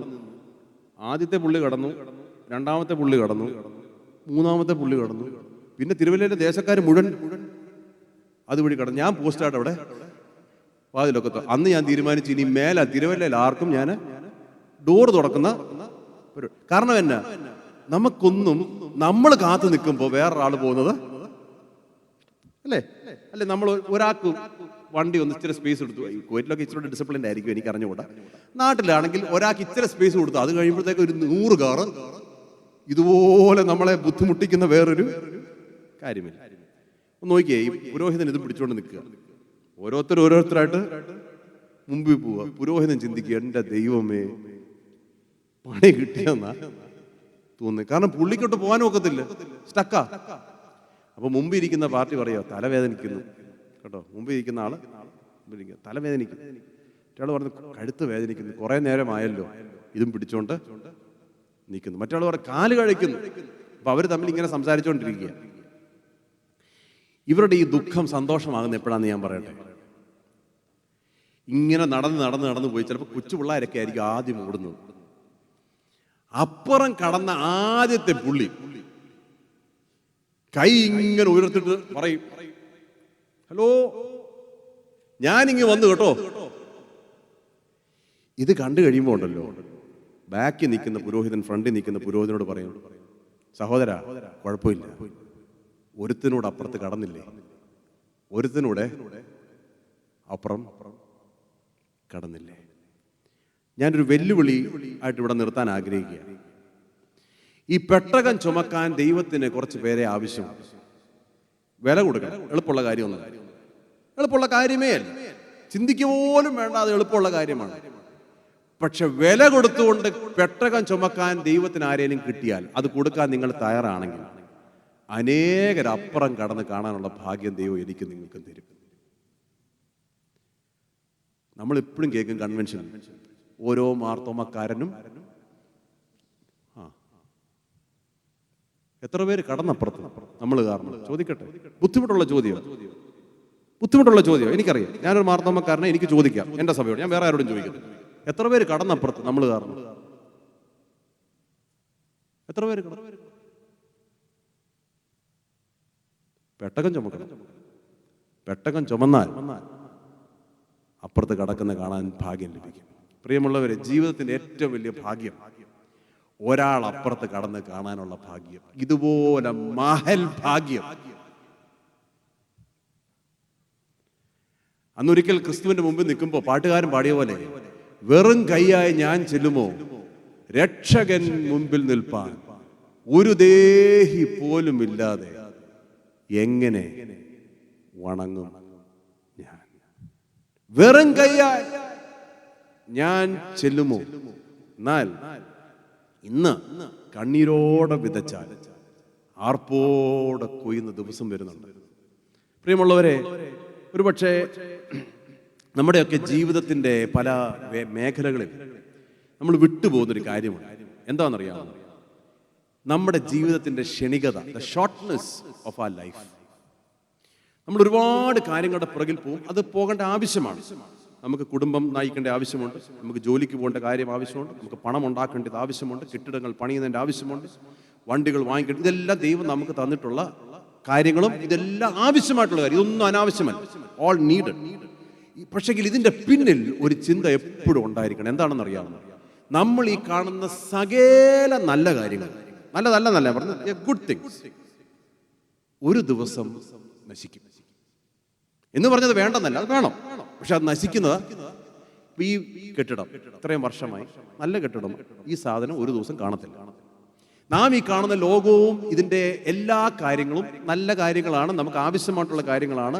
ഇതൊരു ദിവസം കാണത്തില്ല, ഇല്ലാതെയാകും, സംശയമൊന്നും വേണ്ട. നമ്മൾ പണിത് കൂട്ടുന്ന സകല സാധനവും ഒരു ദിവസം ഇല്ലാതെയാകും.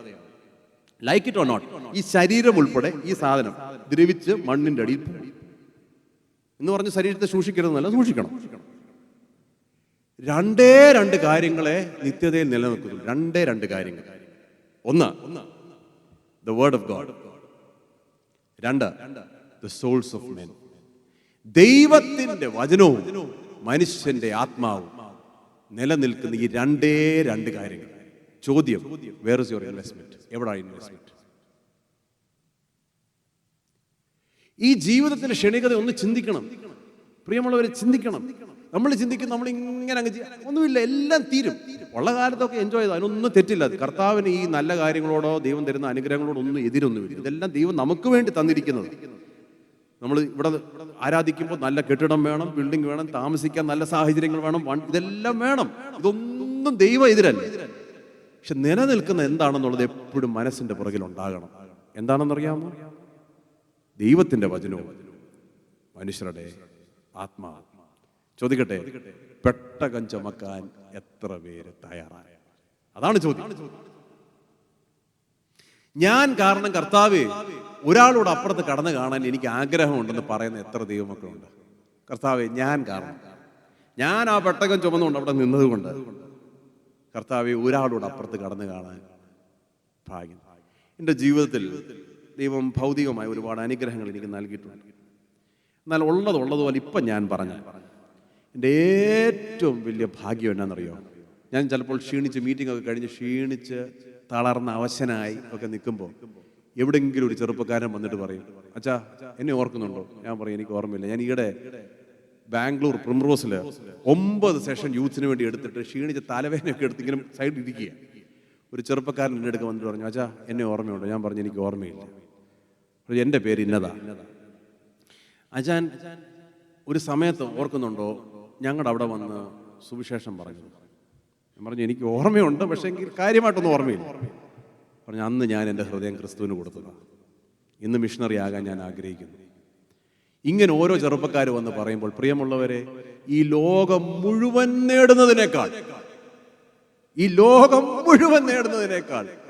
വിലയേറിയതാണ് ഒരാത്മാവിൻ്റെ വില. ചോദിക്കട്ടെ, പെട്ടകം ചുമക്കാൻ എത്ര പേരുണ്ട്? That is the question. നല്ല വചനമായിരുന്നു, കേട്ട് സന്തോഷിച്ച് ആനന്ദിച്ചൊക്കെ പോകാം, അതൊക്കെ ശരി.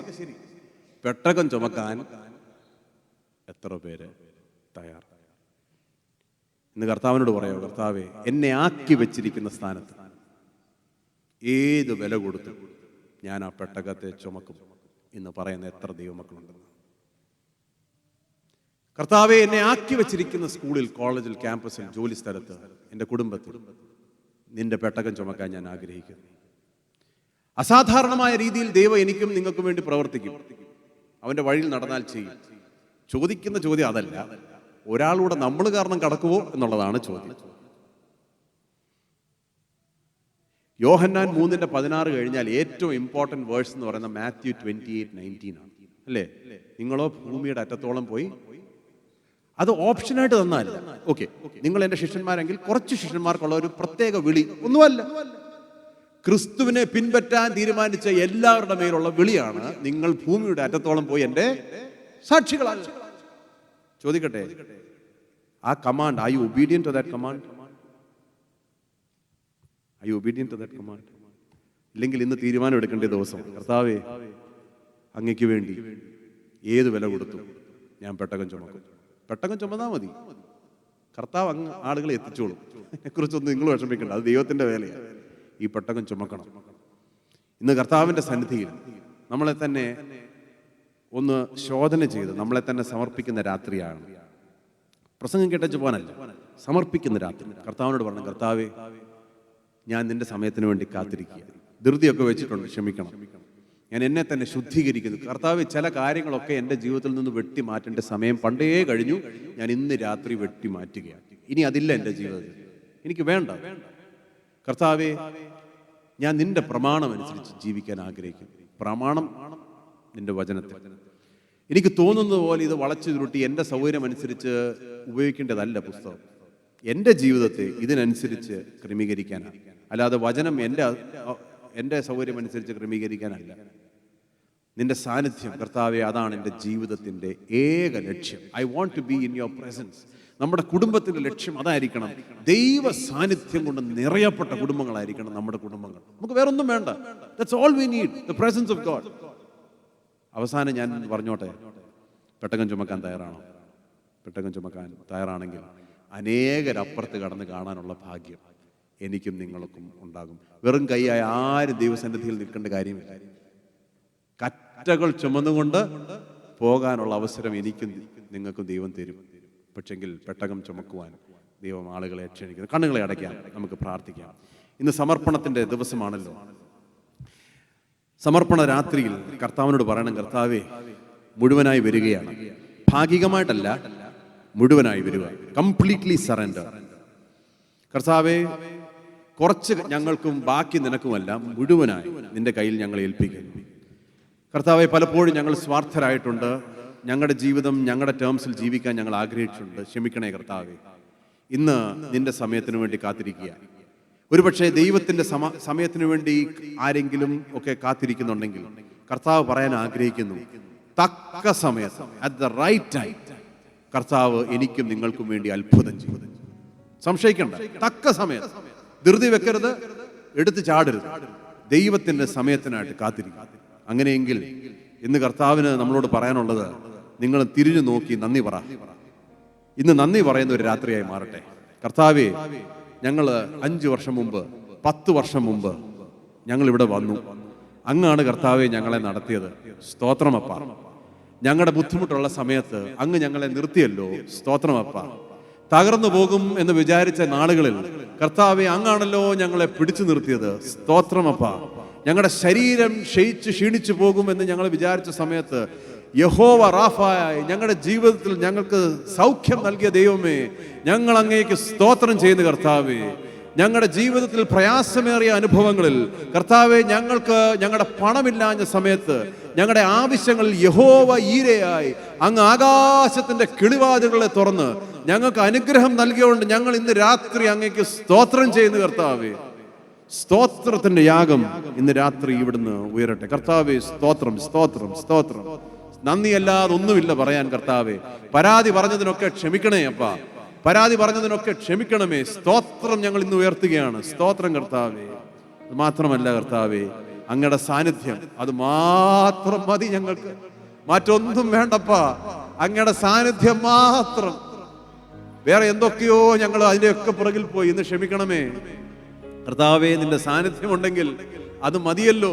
ഓബേദ്-ഏദോമിന്റെ ഭവനത്തെ അനുഗ്രഹിച്ച ദൈവ സാന്നിധ്യം ഇന്ന് ഇറങ്ങി വന്ന് ഞങ്ങളെ അനുഗ്രഹിക്കണമേ എന്ന് പ്രാർത്ഥിക്കുന്നു. ഞങ്ങളുടെ കുടുംബങ്ങളെ അനുഗ്രഹിക്കണമേ എന്ന് പ്രാർത്ഥിക്കുന്നു. ഞങ്ങളുടെ സഭയെ അനുഗ്രഹിക്കണമേ എന്ന് പ്രാർത്ഥിക്കുന്നു കർത്താവേ. നിന്റെ വചനത്തിന്റെ മുമ്പാകെ ഞങ്ങൾ ഞങ്ങളെ തന്നെ താഴ്ത്തുന്നു അപ്പാ. ഇതിനെ വളച്ചൊടിച്ചതിനോടൊക്കെ ക്ഷമിക്കണമേ. ഞങ്ങളുടെ സൗകര്യം അനുസരിച്ച് ദൈവവചനത്തെ വളച്ചൊടിച്ചതിന് ഞങ്ങളോട് ക്ഷമിക്കണേ അപ്പാ. ഇന്ന് രാത്രി ഞങ്ങൾ സഭയായി നിന്റെ വചനത്തിന്റെ മുമ്പിൽ മുട്ടുകുത്തുന്നു. അങ്ങയുടെ വചനം ജീവനും ചൈതന്യവുമുള്ള വചനമാണ് കർത്താവേ. ഇന്ന് ഞങ്ങൾ ഈ വചനത്തിന്റെ മുമ്പാകെ ഞങ്ങളെ തന്നെ സമർപ്പിക്കുന്നു കർത്താവേ. നിന്റെ വചനമാണ് തീരുമാനിക്കുന്നത് എന്താണ് തെറ്റ്, എന്താണ് ശരി. കർത്താവേ, ആളുകളല്ല തീരുമാനിക്കുന്നത്, നേതാക്കന്മാരല്ല തീരുമാനിക്കുന്നത്, ഇൻഫ്ലുവൻസേഴ്സ് അല്ല തീരുമാനിക്കുന്നത്. അങ്ങയുടെ വചനം മാത്രമായിരിക്കണം ഞങ്ങളുടെ ആധാരം. ഞങ്ങളുടെ ജീവിതത്തെ അങ്ങയുടെ വചനത്തിന്റെ മുമ്പിൽ മുഴുവനായി ഞങ്ങൾ ഏൽപ്പിക്കുന്നു കർത്താവേ. ഞങ്ങളുടെ ജീവിതത്തെ ക്രമീകരിക്കുവാൻ ഇന്ന് ഞങ്ങൾക്ക് ശക്തി നൽകണമേ. അനുസരണക്കേട് ക്ഷമിക്കണമേ, സ്വാർത്ഥത ക്ഷമിക്കണമേ കർത്താവേ. ഇന്ന് വചനത്തിന്റെ മുമ്പാകെ ഞങ്ങളെ തന്നെ താഴ്ത്തുന്നു കർത്താവേ. കർത്താവേ, ശുദ്ധീകരണത്തിനായി നിന്റെ മുമ്പാകെ ഞങ്ങൾ വരുന്നു. ഏത് പാപത്തെയും കർത്താവേ, നിന്റെ വചനം ഇപ്രകാരം പറയുന്നു, നിങ്ങളുടെ പാപം കടും ചുവപ്പായാൽ അത് ഹിമം പോലെ വെളുപ്പിക്കുന്ന യേശു ക്രിസ്തുവിന്റെ പുണ്യാഹ രക്തത്തിന് മുമ്പിൽ ഞങ്ങളെ തന്നെ താഴ്ത്തുകയാണ് കർത്താവേ. കഴുകണമേ, വെടുപ്പാക്കണമേ, ശുദ്ധീകരിക്കണമേ അപ്പാ. ഇന്ന് രാത്രി നിന്റെ മുമ്പാകെ ഞങ്ങൾ വരുന്നു, ഞങ്ങളെ തന്നെ ശുദ്ധീകരിക്കുവാൻ കർത്താവെ. ലോകത്തിന്റെ പുറകിൽ പോകാനല്ല, ലോകക്കാരെ പോലെ ആകാനല്ല. ഞങ്ങൾ വേറിട്ടവരാണല്ലോ കർത്താവെ, ഞങ്ങൾ വ്യത്യസ്തരാണല്ലോ. പലപ്പോഴും കർത്താവെ, ലോകക്കാരെ പോലെ ആകാനൊക്കെ ഞങ്ങൾ അവരുടെ പിന്നാലെ പോയി. അവർ പെരുമാറുന്നത് പോലെ ഞങ്ങളും പെരുമാറിയിട്ടുണ്ട്. ക്ഷമിക്കണമേ. ഇന്ന് കർത്താവെ ഞങ്ങളുടെ ജീവിതത്തിൽ ഒരു വേർപാടുണ്ടാകണം, ഒരു വേർപാടുണ്ടാകണം, ഒരു കട്ടിങ് ആൻഡ് സെപ്പറേറ്റിംഗ് എൻ്റെയും നിങ്ങളുടെയും ജീവിതത്തിൽ കർത്താവെ ഞങ്ങൾ ആഗ്രഹിക്കുന്നു, സഹായിക്കണം. കർത്താവെ, അവസാനം പറഞ്ഞതുപോലെ പെട്ടകം ചുമന്നുകൊണ്ട് ഉണങ്ങിയ നിലത്തോടെ നിൽപ്പാൻ ഞങ്ങളെ പ്രാപ്തരാക്കണം. വില കൊടുക്കേണ്ടിടത്ത് വില കൊടുക്കുവാൻ കർത്താവെ, അസൗകര്യങ്ങളൊക്കെ വരും, പ്രയാസങ്ങൾ വരും, വേദന വരും. എന്നാൽ ഞങ്ങൾ കാരണം ഒരാളോട് അപ്പുറം കടക്കുവാൻ ഞങ്ങളെ സഹായിക്കണമേ കർത്താവെ. ഒരു വ്യക്തിയും കൂടെ നിത്യതയിൽ പ്രവേശിക്കുവാൻ, കർത്താവുമായിട്ടുള്ള ബന്ധത്തിൽ ഏർപ്പെടുവാൻ, ഞങ്ങളുടെ ജീവിത മുഖാന്തരം കർത്താവെ ഒരാളുടെ മറുകര കയറുവാൻ ഞങ്ങളെ സഹായിക്കണമേ കർത്താവെ. ഇന്ന് ഞങ്ങൾ തീരുമാനം എടുക്കുകയാണ്. കർത്താവെ, ഞങ്ങൾ പെട്ടകം ചുമക്കാൻ തയ്യാറാണ്. കർത്താവെ, ക്രൂശും ഏന്തി പോകാൻ ഞങ്ങൾ തയ്യാറാണ്. കർത്താവെ, ആളുകൾ ഞങ്ങളെ നിന്ദിച്ചാലും ഈ ക്രൂശ് എടുക്കുവാൻ ഞങ്ങൾ തയ്യാറാണ്. അങ്ങ് കർത്താവെ ഞങ്ങൾക്ക് വേണ്ടി എത്രയോ നിന്ന സഹിച്ചു. ഞങ്ങൾക്ക് വേണ്ടി കർത്താവെ, ഈ മഹത്വത്തിന്റെ പ്രഭു ഞങ്ങൾക്ക് വേണ്ടി നഗ്നനായ ക്രൂശിൽ തറയ്ക്കപ്പെട്ടു. Lord, you are not ashamed of us. നീ ഞങ്ങളെക്കുറിച്ച് ലജ്ജിച്ചില്ലല്ലോ. ഇന്ന് ഞങ്ങൾ അങ്ങയെക്കുറിച്ച് ലജ്ജിക്കുകയില്ല. കർത്താവിന് വേണ്ടി ഞങ്ങൾ പോകും. കർത്താവ് പറയുന്നത് അനുസരിക്കും. അത് ഏത് സ്ഥലത്തായാലും, ഏത് വില കൊടുത്തു ഞങ്ങൾ കർത്താവെ ഞങ്ങളെ തന്നെ സമർപ്പിക്കുന്നു. നമുക്ക് എല്ലാവർക്കും ഒന്ന് എഴുന്നേറ്റ് നിന്ന് ഈ പാട്ടിന്റെ 2 വരികൾ പാടാം. നീ എൻ്റെ സങ്കേതവും നീ എൻ്റെ കോട്ടയും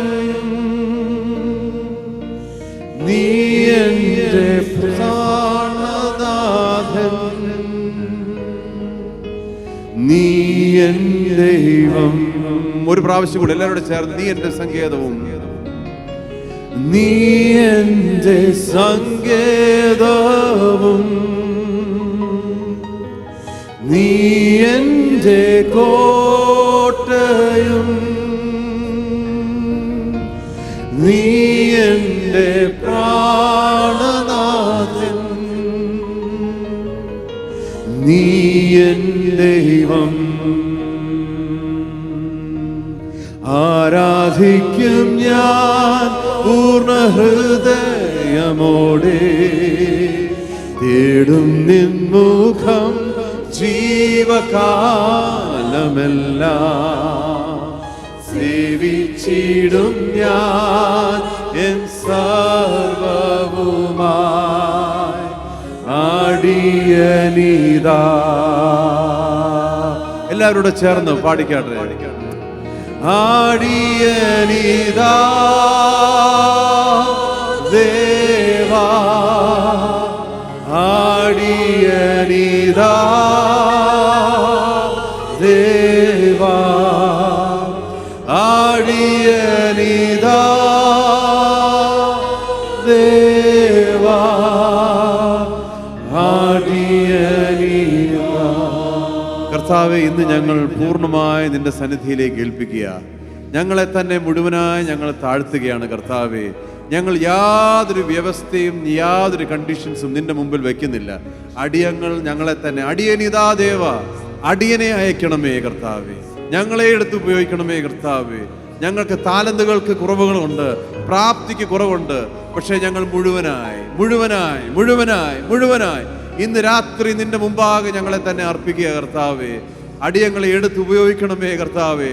പെട്ടകം ചുമക്കുവാൻ ഞങ്ങൾ തയ്യാറായി നിന്റെ സന്നിധിയിലേക്ക് വരുന്നു. എടുത്തുപയോഗിക്കണമേ കർത്താവേ. ഭൂമിയുടെ ഏത് കോണിൽ പോകുവാനും യാതൊരു ചോദ്യവും ചോദിക്കാതെ ഞങ്ങൾ പോകാൻ തയ്യാറാണപ്പാ, ഞങ്ങൾ പോകാൻ തയ്യാറാപ്പാ. അടിയനിതാ ദേവാ, അടിയനിതാ ദേവാ, അടിയനിതാ ദേവാ, അടിയനിതാ. കർത്താവേ, ഇന്ന് രാത്രിയിൽ അങ്ങ് ഞങ്ങളോട് വളരെ ഹൃദ്യമായി സംസാരിച്ചതിനായിട്ട് സ്തോത്രം ചെയ്യുന്നു. ഇന്ന് ഇവിടുന്ന് മടങ്ങിപ്പോകുമ്പോൾ കർത്താവെ, ദൈവവചനത്തോട് കൂറു പുലർത്തുവാൻ ഞങ്ങളെ സഹായിക്കണം കർത്താവെ. അനുസരണക്കേടിൻ്റെ ആത്മാവിനെ ഞങ്ങളുടെ ഉള്ളിൽ നിന്ന് പിഴുത് എടുത്ത് കളയണമേ എന്ന് പ്രാർത്ഥിക്കുന്നു. ദൈവവചനത്തിൻ്റെ മുമ്പാകെ മുഴുവനായി സമർപ്പിച്ചുകൊണ്ട് പോകുവാൻ അങ്ങ് ഞങ്ങളെ ഓരോരുത്തരെയും സഹായിക്കണമേ കർത്താവെ. ഞങ്ങളുടെ ദേശം ഇന്ന് അനുഗ്രഹിക്കപ്പെടണം. അതിന് കർത്താവെ ഞങ്ങൾ പെട്ടകം ചുമക്കണമല്ലോ. അതിനായി ഞങ്ങളെ തന്നെ താഴ്ത്തുകയാണ്, നിന്റെ സന്നിധിയിൽ ഞങ്ങൾ ഭരമേൽപ്പിക്കുകയാണ് കർത്താവെ. ഞങ്ങൾ ഓരോരുത്തരും തീരുമാനമെടുത്ത ഓരോരുത്തരെയും അങ്ങ് സഹായിക്കണമേ കർത്താവെ. അങ്ങ് ഞങ്ങളുടെ ജീവിതത്തെ ക്രമീകരിക്കുവാൻ സഹായിക്കണമേ എന്ന് പ്രാർത്ഥിക്കുന്നു. വചനമനുസരിച്ച് ജീവിപ്പാൻ ഞങ്ങൾ ഓരോരുത്തരെയും സഹായിക്കണമേ എന്ന് ഞങ്ങൾ പ്രാർത്ഥിക്കുന്നു. അങ്ങ് ഞങ്ങളെ സഹായിക്കാൻ പോകുന്നതിനായി സ്തോത്രം. ഞങ്ങളുടെ കഴിവ് കൊണ്ട് സാധ്യമല്ല, ഞങ്ങളുടെ തീരുമാനത്തിൻ്റെ ശക്തി കൊണ്ട് സാധ്യമല്ല, എന്നാൽ നിന്റെ കൃപയാൽ സകലവും സാധ്യമായതിനാൽ ഞങ്ങൾ നിന്നെ സ്തുതിക്കുന്ന കർത്താവേ.